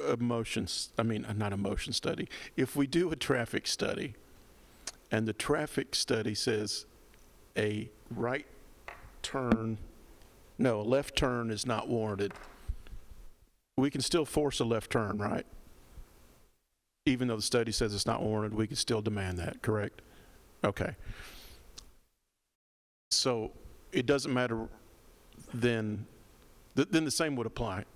What I'm saying, what I was concerned about is why would we want to do a traffic study on that turn now as opposed to 365 days from now when we know traffic's going to be heavier because of all the other businesses that might pop up on there, because you've got more chance of warranting a turn a year from now than we would now. But if we can demand it regardless of what a traffic study says, Right. then I guess my question is, if this body's gonna demand it anyway, why waste the money on a traffic study? right. Clyde, will you come up here and shed a little light on what you're actually thinking? First, I appreciate the dialogue. And I'm glad the owner's hearing this as well, because this is important. What we're walking through is there's a lot of what ifs around this situation. The biggest what if he has is he doesn't know if it's even going to get approved. What I am hearing that I think is positive is that we're not against the use. So he would have some confidence that if he invested in this property, if he can meet the requirements that is being set forth by the Planning Commission, the Commissioners, and the Board of Commissioners, that you're in favor of this project. Because we, up to this point, didn't know that there was even favor for the project. So it gets very scary to continue to spend money. And unfortunately, I think the statement was said, if a traffic study's done and it's contrary, if Old National Highway performs well and it comes back with no turning lanes are required, we've always felt like they were going to be required eventually. So we didn't go through the expense of building the traffic study because we don't feel like, because of the perception of Old National Highway, that if the traffic study said there's not an issue, that he wouldn't be held accountable for building those turn lanes anyways. The deceleration lane was really designed to get him in business, to give him a place to operate, to allow traffic to move smoothly on Old National Highway. And when circumstances merited, again, the year, Chip, I understand that. It's very, what's a year? I mean, what if it's a month? We just had to put some kind of handle in the book that gave us a tool that you could use as a leverage tool to say, hey, this is what you committed to. So what I would like to ask, if there's any way we commit to approving the project moving forward, at some point a traffic study is committed. I think it's a perfect scapegoat if it's with the site plan, because that means he has the property, he owns the property, he is moving forward on the property. My concern right now is if we go back and defer it again, and I'd rather not kill it, I'd rather defer it than kill it, but if we end up having to pull it out again and say, now, let's just spend more money to get a traffic study that we know is going to merit a turn lane. And it's already a condition of one of the Board of Commissioners. He said, I will not approve it unless there's a deceleration lane, because that allows Old National Highway to flow. The big question is once this thing is built out, it's really a timing thing. It goes back to the timing. And can we link that timing to the site plan? That gives him assurance that I bought the property, I know they're for it, I have to make it work. Where I struggle as a consultant is, you like the project, he wants to be here, it's a good thing for the good thing for the county, it's a good thing for the citizens, but there's too many things that are not good about it that we have to pull it back, and it all comes with traffic. And so, and there's a lot of ups and downs. So what I would like to ask, if there's any way we can approve the project so he can move forward, and as he makes more financial commitments, he has confidence that if he can make it work, he's making a good investment. My concern is going, hey, or it's just another half a year, another whatever money, and then all of a sudden, we're not going to let you approve it anyway. That's a leery thing for him as a potential owner. So if there's a way we can package it where he has some confidence that if he can meet the expectations of traffic safety, the project can move forward, I would appreciate that as a consultant. I think he'd appreciate that as a potential owner. How we package that, I'm not positive, but it seems like there's something that can work, and we will tighten up the language to whatever degree we need to tighten it to make sure you have confidence that we're not trying to work around the requirement, if we can package that. But Chairman, there's nothing in us that says if we get this property rezoned, we're bypassing all that. That's not even in the language. It's not even in our. We're doing everything we can to try to present goodwill towards that end. We just need to figure out the language that can do that, where you all have confidence that you're not creating a situation that could go rogue. So, so my request is that we have some way of approving it to move it forward with some condition on the traffic study. How that timing works, I don't really know. Does he currently own the property? No. It's a condition. And quite frankly, that's something that concerns me, not the fact if he buys the property and he's not able to get the right-of-way and things that he needs from surrounding property owners, which he's probably going to need, then he's bought a piece of property he can't do what he wants to with. Even though, okay, yeah, there is the ability to do other things on the property, but still, I mean, the traffic issue especially doesn't go away. Even if we're dealing with this as a site plan as opposed to a plan development application, I mean, that is an issue regardless of either way you look at it. That, to me, is a concern, especially talking about, having to relocate some of those brick walls on the neighbor's property. I mean, there's no guarantee at all that she's going to be amenable to something like that. Right. Yeah, and I share that concern. You buy a piece of property, then you can't even get it off the ground because, and then what do you do? And I mean, that's his decision to make. It's not ours, and we have to do what we have in front of us. But if they, I mean, you got Van Cleve Drive coming in off that can get them to Broad Street, and you got Florence Road on the other side. So if you got people coming from Smyrna, the logical was Florence Road, Old National Highway. If he's going to have a club, he's going to have a field. People are going to come from Smyrna. They're going to come from Laverne. They're going to come wherever they can. That's why I'm again understand the study, but I mean it's going to warrant it. In my opinion, a left turn lane and a right deceleration lane. But whatever makes it safe, it is. But I still can't support what it says in the pattern book. I want to know more on the front end, and if that's through at the site plan stage, that's fine. But traffic study has to be done, in my opinion. Thank you, Clyde. Let me try to once again get some clarification on the second.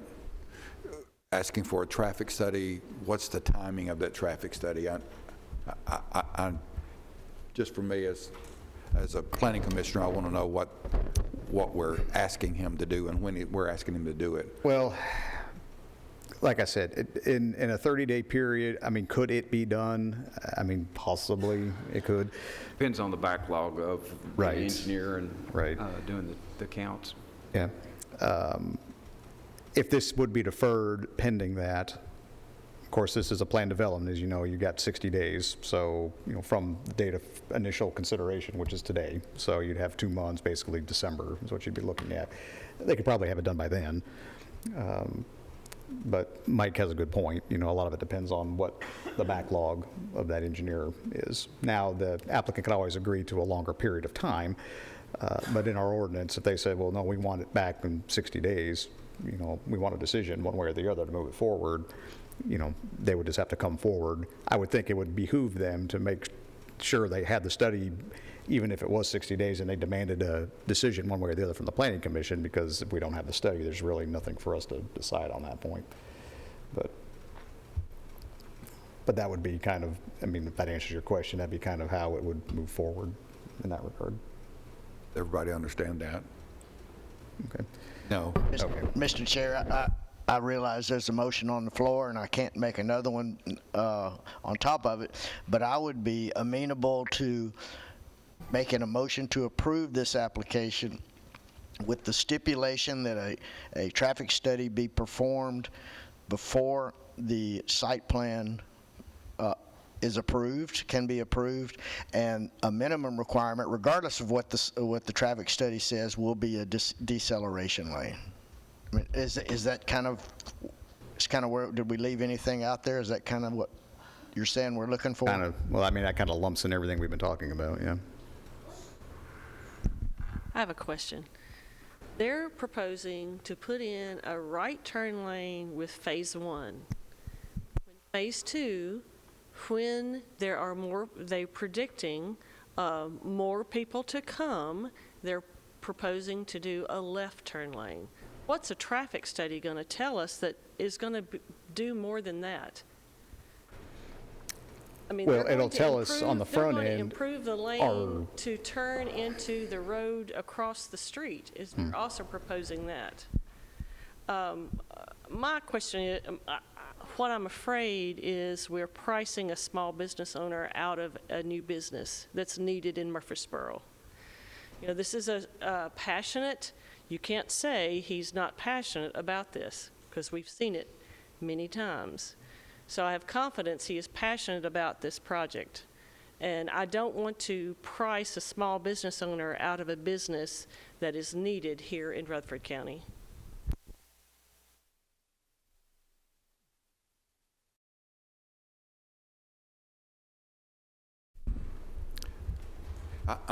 I've been here for 30 years, and this is the first time in my mind that I don't know where to go or what to do. I'm thinking that we need to withdraw the amendment, withdraw the motion, and start over again.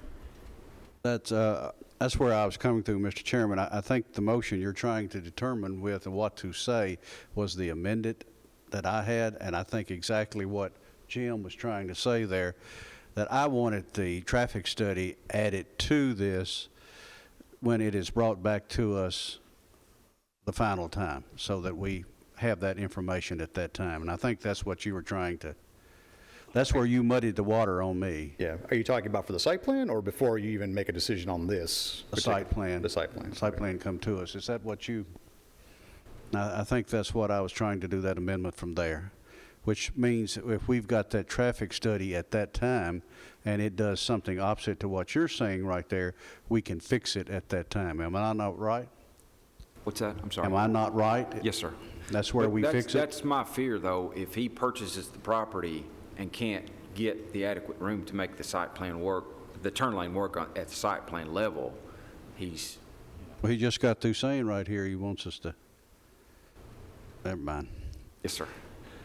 But I'm okay with that. Oh, okay, but before... That would be my amended motion. Before I withdraw anything, let me ask the question again. If we're gonna ultimately demand a left turn lane now instead of in phase 2, why do we add the extra cost of a traffic study? What do you need from a traffic study, I guess, Doug and Mike, that would make any difference for them to go ahead and design a left turn lane? I mean, if we've approved projects here, rezoning PUDs here, where the county commission has required turn lanes at the county commission level. And, you know, the traffic study said there's not enough opposing traffic to warrant a turn lane in a different project, but it was required on that one. So, but this one, my thought is, without even knowing what the traffic study says, that there is enough opposing traffic, enough turning movements in and out of this site that it will warrant a left turn lane. So, you know, why spend the money on a traffic study if you know you're going to need it? And not being so random, this is a project where they promised us in 18 months we would have a constructed mini storage facility. I don't think they're going to make it. So timelines are kind of iffy too, you know.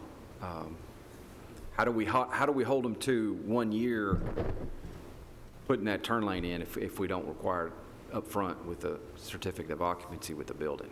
That's my other question. Okay, I'm going to withdraw my motion, but I'm going to make a new motion. Wait just a second. Pettis, you've withdrawn your amended motion, right? I think it was, I can't remember. Marvin, do you withdraw your second to the amendment? Okay. Mike, you had an original motion. So you're withdrawing your original motion, and you're withdrawing your second, and put us right back to ground zero to where we can start anew. Yeah. All right. Now, Mr. Chairman, can I jump in with a question just real quick before Mike makes his motion? So only if it's going to clear the muddy water. One would hope, because I'm hoping it's going to clear it for me. So on our agenda, staff recommended approval. What is it exactly you needed to hear tonight to stick with that approval? Because what we have in front of us is what's in the pattern book, which is Right. the right turn lane in, waiting on a left turn. What did you need to hear to stick with that approval? Right, the approval, and quite frankly, I mean, that was what we had put on there originally when this first came up. As far as the use and everything is concerned, I don't think staff has a big issue with it. From a land use standpoint, I think it's fine.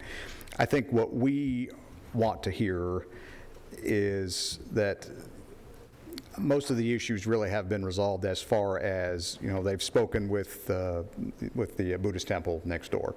They've taken out the lighting, that was a concern. They've addressed the issue as far as the sprinklers and the water availability and everything. That's been taken care of. We still had a little bit of heartburn, if nothing else, about the traffic and how that was going to play out as far as what the wording was going to be. We didn't think that was clear, and I think that was kind of what the county commission was wanting, was a little bit more clarity on that issue. So if we get to a point where we all seem to be in agreement with that, then I think from staff standpoint, I think we can still say, yeah, we still recommend that this is a project that moves forward, you know, if we get that part resolved. So that's really the last thing, I think, from staff standpoint that we really have any kind of a concern about. So the motion could be to approve, and they've already committed to a left turning lane, a right deceleration lane. They've already committed to that. We'll hold them to that, and then present a traffic study before the site plan comes in. Is that yes? Kind of. I think that's kind of what I've heard. That's where I've been hearing the discussion going at this point. Yes, sir. And then with that traffic study, we can make a determination to whether or not that deceleration lane, that's probably the one that we're having trouble with right now as far as enough property to do that deceleration lane. We can make a determination whether that is actual.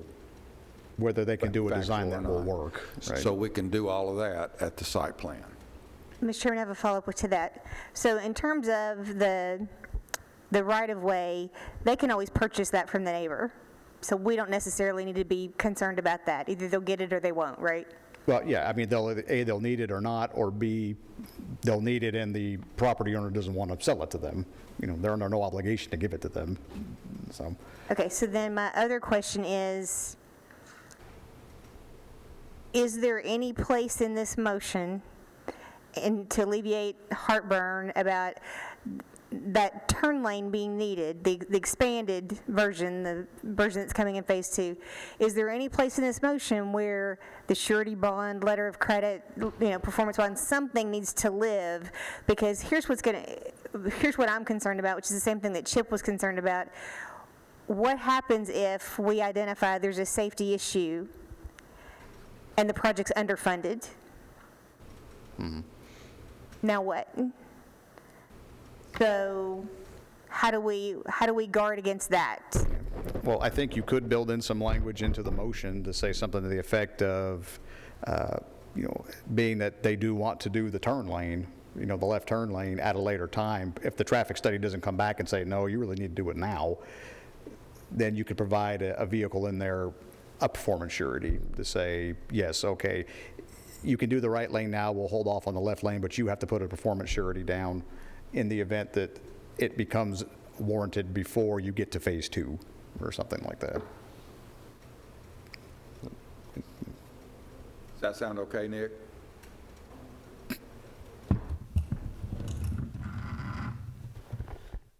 I think that it would be incumbent for a commissioner, whoever makes the motion, to be detailed in what they want, but encapsulate maybe some help with Doug here, and I'm happy to jump in and chime in, whoever's making that motion, to ensure that everything's encapsulated with it. Based on that comment, I would like to make a motion, but have Doug read the motion for me. Yeah, no pressure there. All right, okay. All right, I'm going to give this a shot, and Nick, feel free to jump in. Okay, from what you're asking, Doug, is to summarize what we've talked about. Yes, and then I will confirm. From what I've understood and everything, you guys, the commission, you all, however you want to say it, you would like to move this forward with a recommendation for approval with the stipulations, conditions that the traffic study be done prior to the site plan being submitted to the Planning Commission. Of course, that's assuming it gets through Board of Commissioners, of course, so we'll assume that it does. So the traffic study has to be submitted to staff for our review and, concurrence before the site plan is considered before the Planning Commission. At that time, they've already committed to doing the right-hand turn lane, so we'd want to see that. Of course, at some point, they're going to have to determine if that can be done, but we'll let them figure that part out. The left turn lane, if it is not warranted at that time, a performance surety would have to be placed before building permits would be issued for phase 1. If it is warranted at that time, then they need to construct it during phase 1. Is that pretty much what everybody was understanding? Committee, does that meet your desires? Mr. Chairman, that is my motion. Thank you. We have a motion and a second to approve with staff comments. And those are all, of course, that includes everything else in the pattern book, not just that, but everything else in the pattern staff conditions and comments. Fair enough. Now, that muddy water has become a lot more clear. Thank you. I'm sorry, the public hearing's closed. You want me to open it?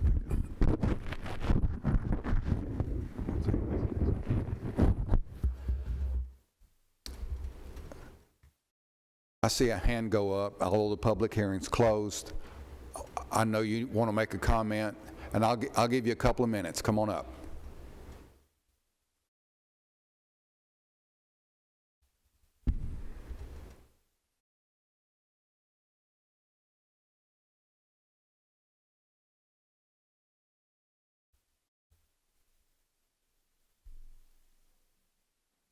I've sort of mixed up a little bit here and there on all of this, but it sounds like the ball is going to be in Miss Lori Estep's hands to whether or not she's going to give the right-of-way for that right turn. Everything's going to come down to her, whether or not she's going to give this the soccer developer, the right to her property or to sell her that piece of property. That's the main issue there that sounds like to me is what we're going to have to get resolved before we do much of anything, because it's the 40 feet that you have there for your right turn now is just, you're going to have more of that. And so you're going to have to go to her and deal with her eventually to figure out what's the best for that right turn lane to make it safe for everybody. That's what it sounds like to me. Thank you. All right, we have a motion, we have a second. Any other questions or comments?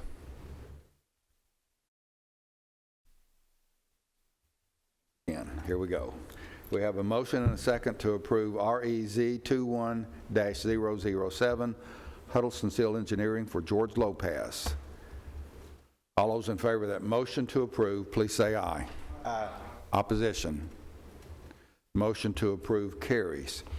This rezoning request will be heard before the full Rutherford County Commission on Wednesday evening, November the 10th, in this courtroom. Thank you. Item 6A2, REZ 21-009, Michael Lamping for Elmington Residential. Location is 2762 Las Casas Pike. Commission district is 4. The county commissioner is Robert P. Jr.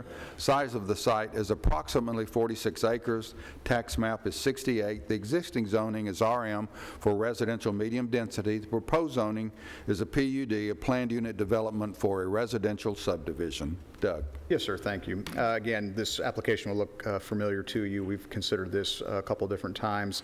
I'm not going to go into a whole lot of detail just because I know you're already familiar with the project. You'll recall that we've had several issues with this. Most of these dealt with the amount of detail that was in the pattern book, which that has been improved. As you recall, they had originally showed a rear-loaded product with a private alley, as well as just normal, well, say normal, conventional front loaded off of a public street. That rear loaded product was removed. The total number of lots was reduced from the original number we looked at 116 to 108, which made for a density of 2.3 units per acre. They did list the minimum bedrooms for each unit, which was 3, and then added the minimum residential square footage for each structure, which is 1,700 square foot, and they have added a little bit of off-street parking for the community park. The largest issue that we were really dealing with, and the primary reason this was deferred at the last Planning Commission meeting, had to do with the stormwater, how that was going to be handled on site, also where that water was going to go after it hit the pond, draining further to the east. The project engineer has been in contact with our engineer, Mike Hughes, and Mike's got an update to that particular situation. Okay, thank you, Douglas. Let me pull up.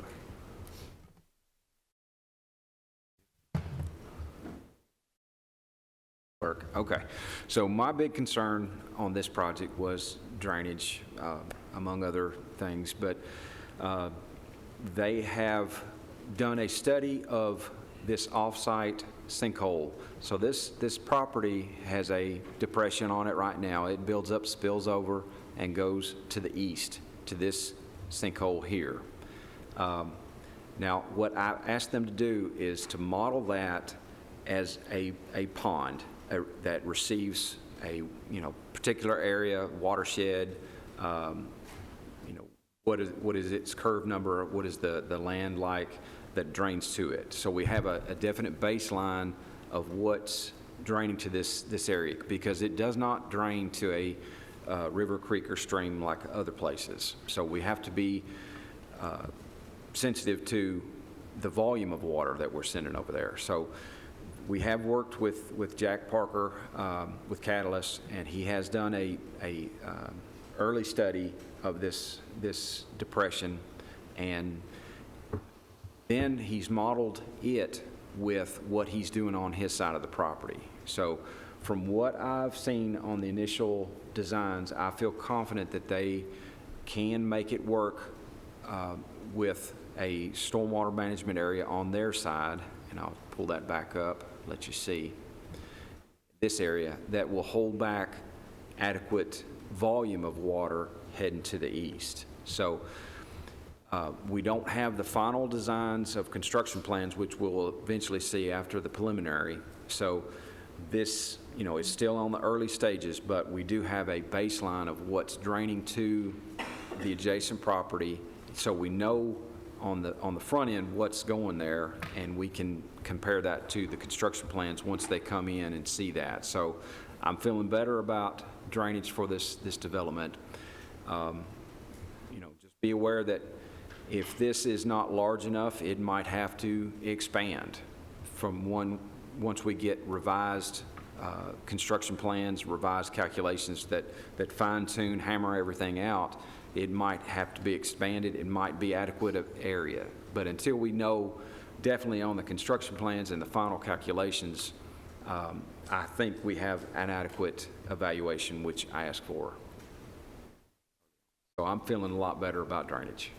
Could you use your pointer and put a circular motion around where that depression is? The depression is right here. Okay. And where they're proposing the community park. And let's see if they have one with topography.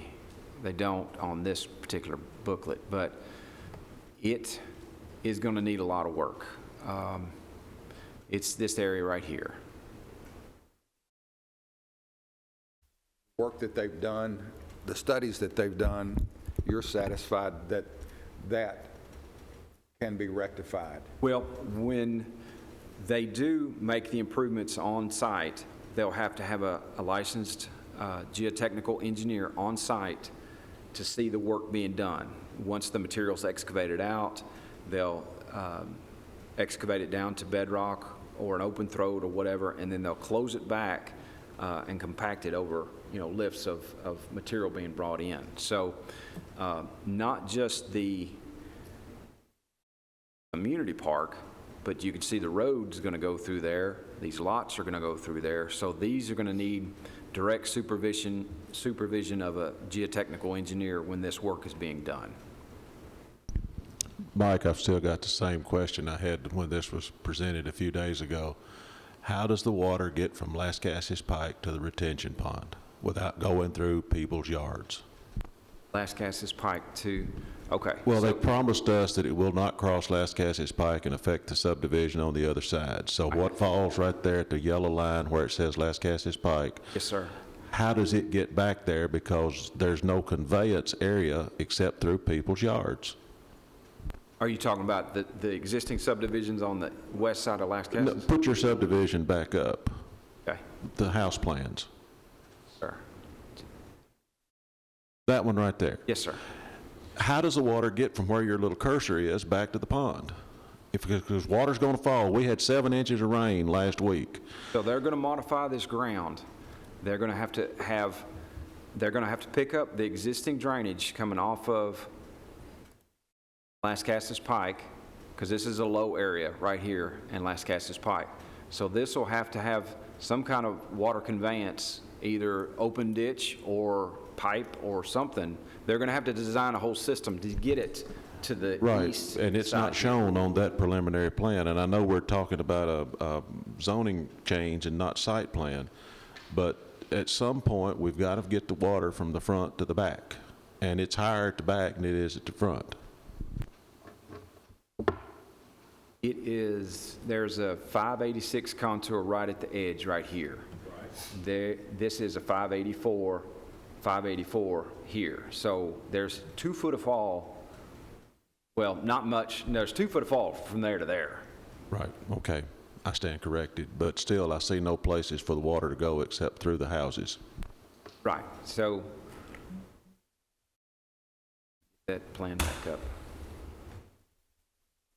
So they'll have to pick up the drainage that comes off of Las Casas Pike and then convey it through this area or through the streets or somewhere. I mean, you could fill this whole area up and crown it away from the park towards the road. So there's all kinds of options. It just, increases the development costs. But They've got to account for all of the existing drainage that's coming to this depression, get it back over here, make sure that they're not increasing what's leaving the site. What's leaving the site is going to mimic the way it looks here. So there is some volume of storage here. You can see the wet ground, how this builds up, spills over, goes into this depression. Then once this fills up, can't take any more, it builds up, spills over, and goes north this way. So that's kind of what we asked them to model, is how does this pond function? We need a baseline of what's happening right now. So when we look at what's happening on this proposed development, that it doesn't impact what's happening right now. We're going to leave it as good as we found it. But to answer your question, without seeing construction plans, I don't know how they're going to get the water from one side to the other. The ground on Bryan Court is higher than the ground over here. So on Bryan Court, you've got a 590 elevation, 592.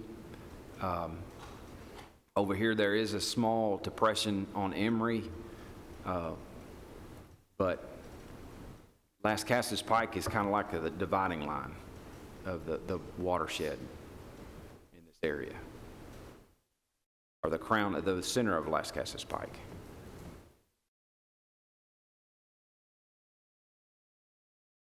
So they'll have this big stormwater pond here. Let me pull the map back up. They'll have this big pond here that takes care of most of this area, but they'll also have a stormwater pond here they'll have to get to drain out towards Las Casas Pike, I believe, and then it heads south. So there's a lot of work to be done. This is still early on in the development stage. But from what I've seen with this model here, I'm feeling a lot better that they can make it work on their side, because we have a baseline of what's happening over on the east where it's going. But a lot of work needs to be done. Construction plans generated. Before that, preliminary plans generated. So there's still several phases that have to happen. But filling this depression in is going to take a lot of time and effort and money to fill that in.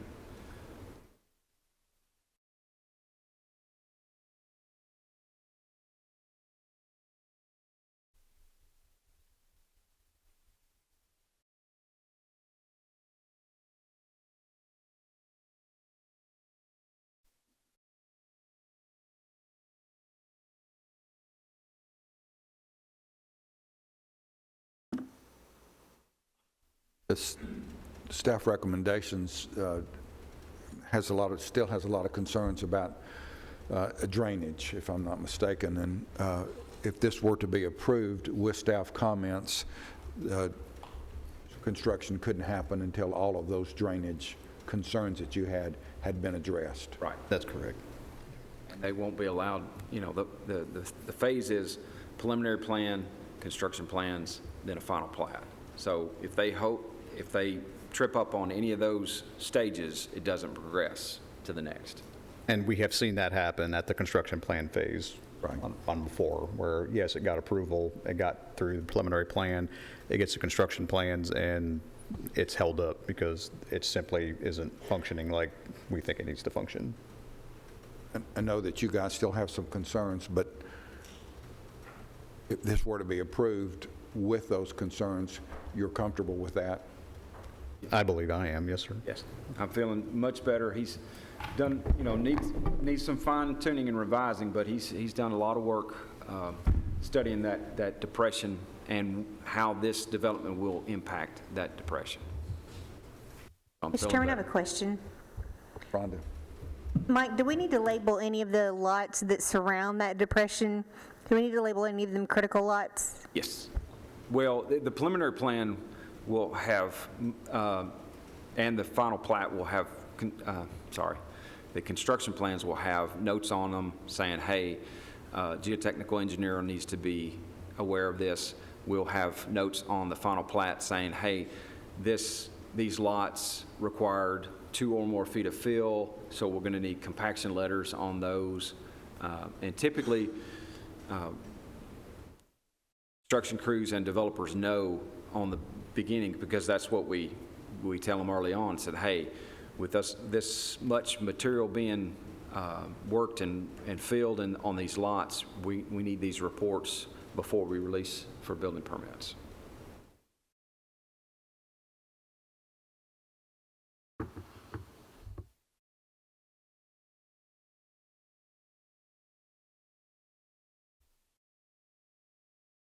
That piece of property has been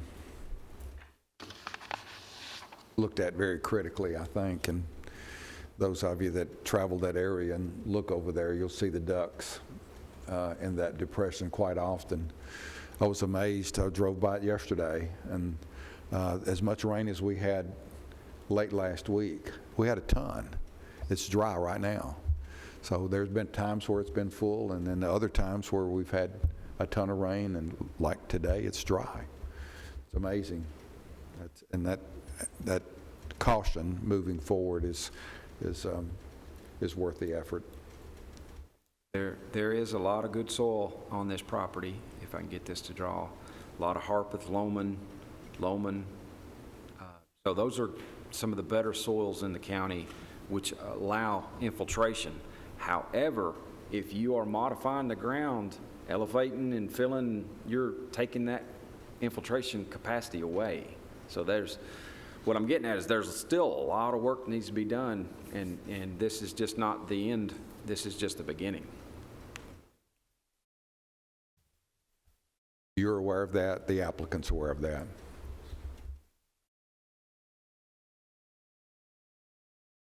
Any other questions for staff? Applicant available?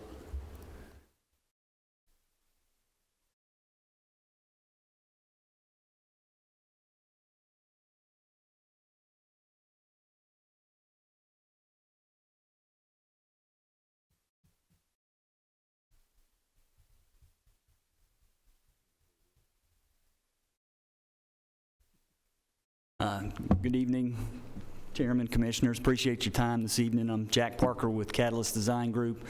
I think Mike has pretty well lined out what has transpired since the last meeting. We have had several conversations and emails going back and forth, and my understanding is that Mike is now comfortable with the level of detail that we've provided to move forward with the rezoning effort. We know there's more study to be done, more calculations to be performed and provided, and we're glad to do that.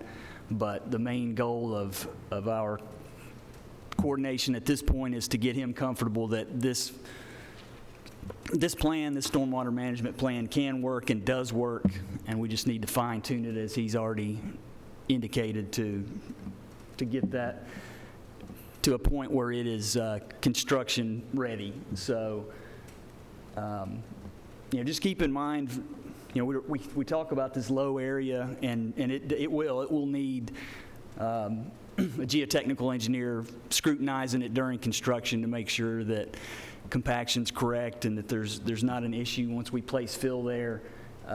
But any development of this property is going to require that. So whether it's a PUD or it's developed as the current zoning allows, that's going to have to happen. So that's not unique to our rezoning request, I guess is what I'm saying. So I don't really have anything to add. I'm glad to answer any questions or attempt to answer any questions that you may have. Any questions for the applicant? Very good, thank you.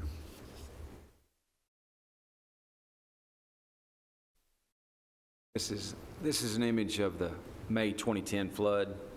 So this bowl fills up, spills over into this bowl. This bowl will fill up and spill over and go north this way. And you can kind of see the tracking of where where it progressed during the May 2010 flood. But this was 2 days after it stopped raining, so the water had a little time to soak in. Should be the goal of this development to improve that, though, and make as much of that water as humanly possible to stay on that piece of property.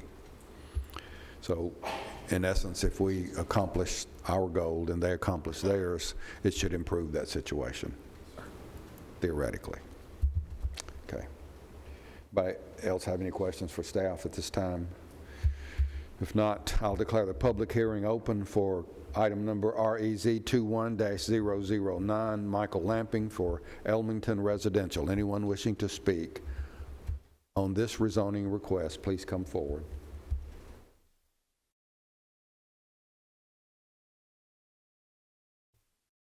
Seeing no one, I'll declare the public hearing closed.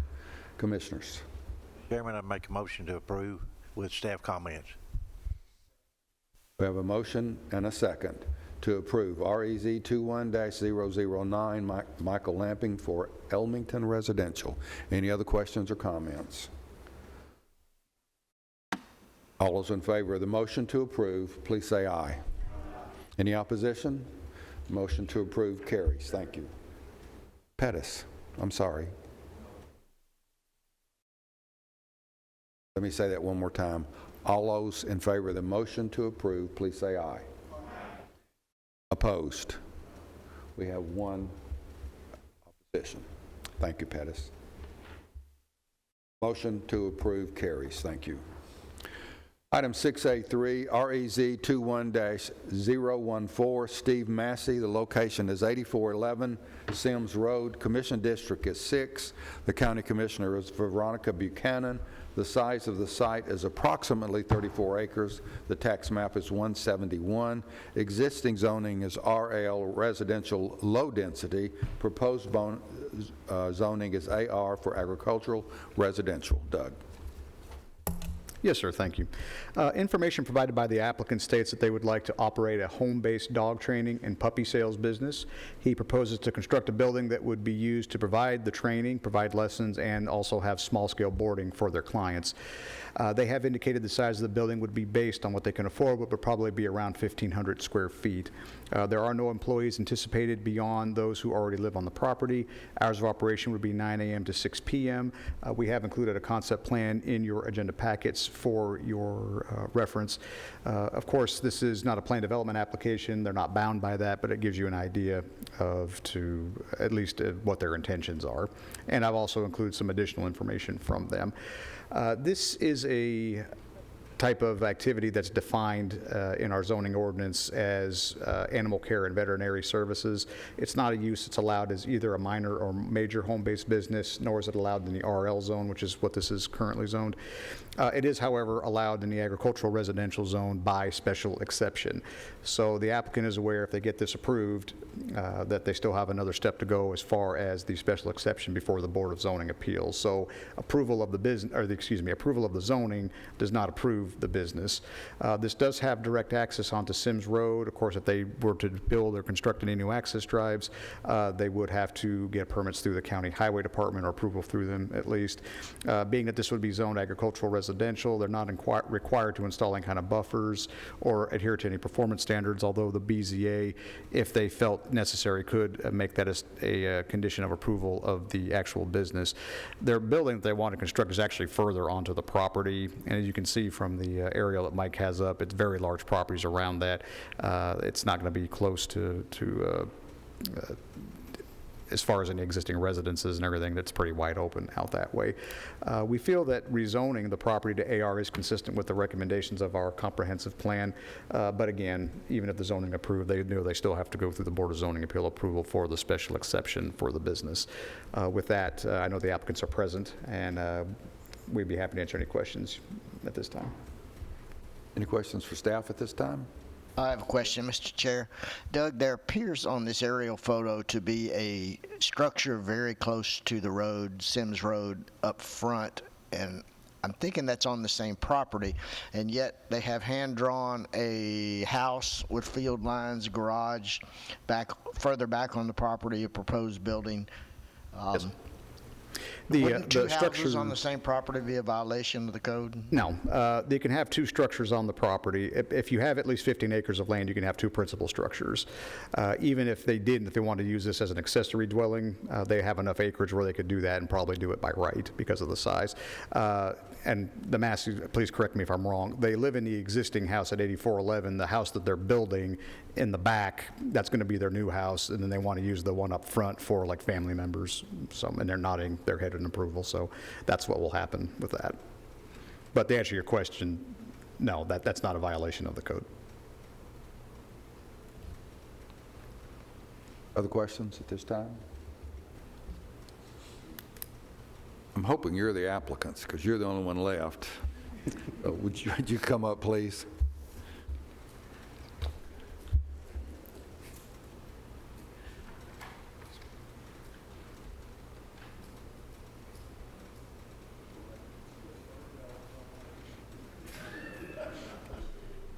If you would, just give us a brief explanation of what you want to do.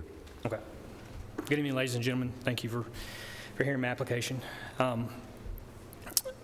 want to run a home-based dog training and puppy sales facility. I've been involved in dog training and dog sports for a little over 20 years, and it's been my passion forever. And I hope I have acquired enough knowledge to pass on some tips and helpful hints to other people to help them be able to survive with their unruly pet. That's kind of my goals. It'll be a family-based thing. I've been doing it for a little over 20 years, and my youngest daughter is 19. My oldest daughter is 19. My youngest is 12. So they've been immersed in it their whole life, and it's sort of all they know. And so I don't have any future plans for big growth, employees, anything like that. It's just for us. Have you spoken to any of your neighbors, asked what their opinion? Yes, I've spoken with most of them.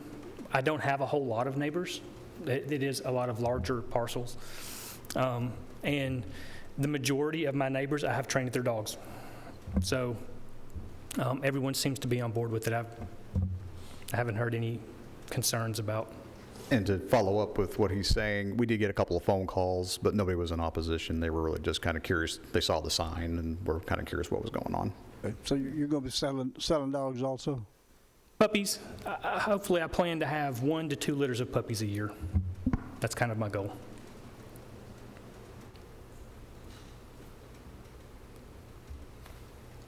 Other questions?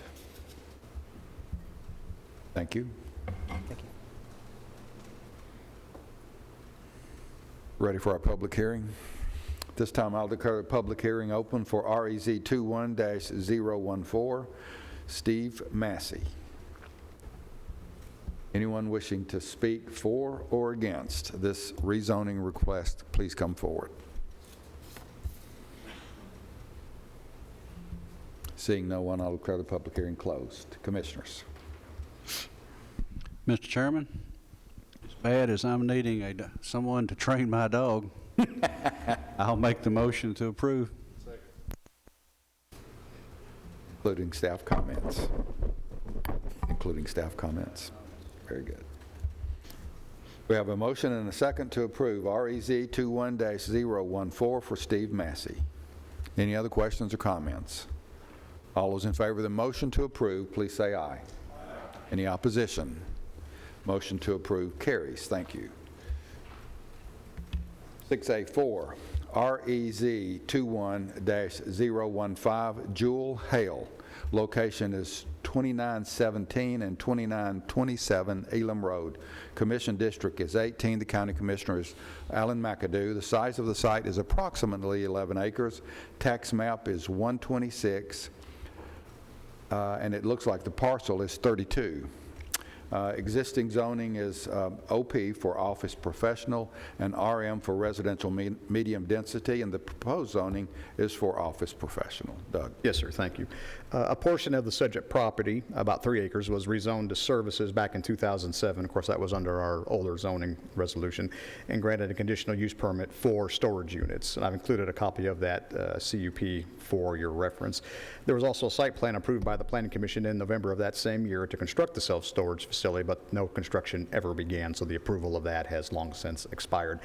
The current owner would like to zone the remaining property office professional, consistent with what the portion, about 3 acres, is already zoned, to construct a larger self-storage facility with areas for vehicular parking and storage. Again, I have included a concept plan with your agenda package just to kind of give you an idea as to the direction they may want to head with this.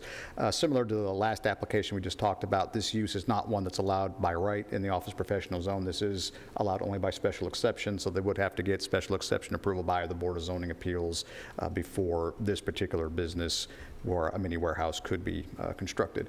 Access would be along Elam Road. You can see their concept plan does show proposed buildings in an area for the vehicular parking and storage. All the required elements for a site plan would be determined based on the requirements of the zoning ordinance and demonstrated on a site plan. Something I did want to make a point of is that as staff, we've been made aware of some conversations between the City of Murfreesboro and the applicant regarding potential extension of Distribution Drive, which is to the east of this property, through the subject property. And I did include a diagram in your agenda packets, kind of just a quick little sketch drawing, just kind of showing what I'm talking about. The reason for this connection would be to provide an additional access point to the Joe B. Jackson Parkway from Elam Road, and to also potentially reduce the congestion that's currently seen at the current intersection at Elam Road and Joe B. Jackson. We're generally supportive of this plan, and the applicant's design engineer has also been made aware of those discussions. Now, the Planning Commission and the Board of Commissioners cannot condition approval, any kind of a rezoning approval outside of a planned development for something like this, but we did want to make all parties aware that we do expect the design of the site to make accommodations for that extension and eventual connection. Properties located in the office professional district are generally required to provide a type 1 buffer adjacent to residentially zoned property. The adjacent property next to this site is zoned RM16 and light industrial, which are both in the City of Murfreesboro. So screening and buffering would not be required along these property lines. Would be to the north, but which is zoned still RM, but the BZA again can require reasonable conditions if they felt that they were necessary. Performance standards would also have to be adhered to since this is a commercial development. From staff standpoint, a portion of this property is already zoned office professional. It is adjacent to both multifamily zoning to the south and industrial zoning to the east. This does serve, the OP district does serve as a transitional zone between heavier intensity zoning and residential uses. And the fact that it would have to be zoned this as well as have a special exception for the mini warehouses does give staff a higher comfort level as well. So from that standpoint, we are comfortable with this request and we would recommend approval of this. We did receive a couple of phone calls about this particular property. One did have some concerns and opposition to it, basically because of the traffic and everything along Elam Road. However, I would say that many warehouses typically have a lower traffic pattern than, say, a residential subdivision would, or even some commercial uses. So with that, the applicant is present, and I'd be happy to answer any questions. You feel more comfortable this route, Doug, than going to a PUD for mini storages? Yes. I mean, office professional, even if they decide not to go with this, office professional is more of a limited district as far as the use is more limited than even the commercial zones. So. Staff is comfortable and recommends approval. Yes, sir. Any questions for staff this time? Applicant available?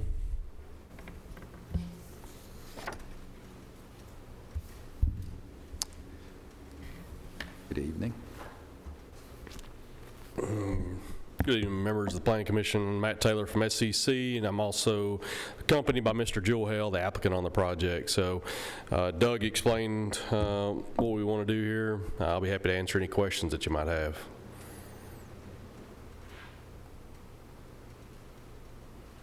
Any questions?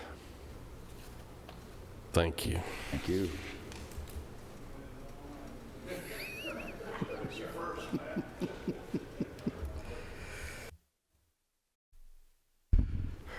Any additional questions or any comments for staff?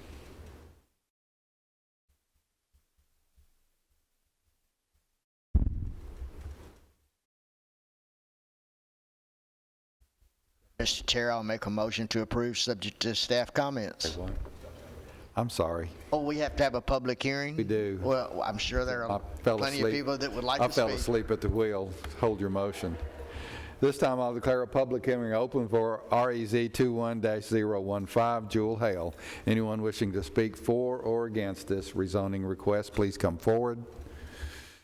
Seeing no one, the public hearing is closed. Now, Jim. Mr. Chair, I'll make a motion to approve subject to staff comments. We have a motion and a second to approve REZ 21-015 Jewel Hale. Questions or comments? All those in favor of that motion to approve, please say aye. Aye. Any opposition? Motion to approve carries. Thank you, Doug, for correcting me. Staff have anything? No, sir. I think we're good. Our next meeting is Monday morning meeting. That'll be October the 25th. It'll be right here in this courthouse. Mr. Chairman, I have a question before we go. Rhonda. Doug, did we ever get the meeting rescheduled for Planning Commission, County Commission for the comprehensive plan? Not yet, and I apologize. This has been a frustrating process trying to get this scheduled. I had some correspondence with Michael a little earlier today. I think there was a little misunderstanding of who was doing what, but he's going to give us some additional dates to look at for probably next month. But we're going to get there. It's just a matter of timing. Other questions? Thank you for your patience and your participation and attendance tonight. We are adjourned.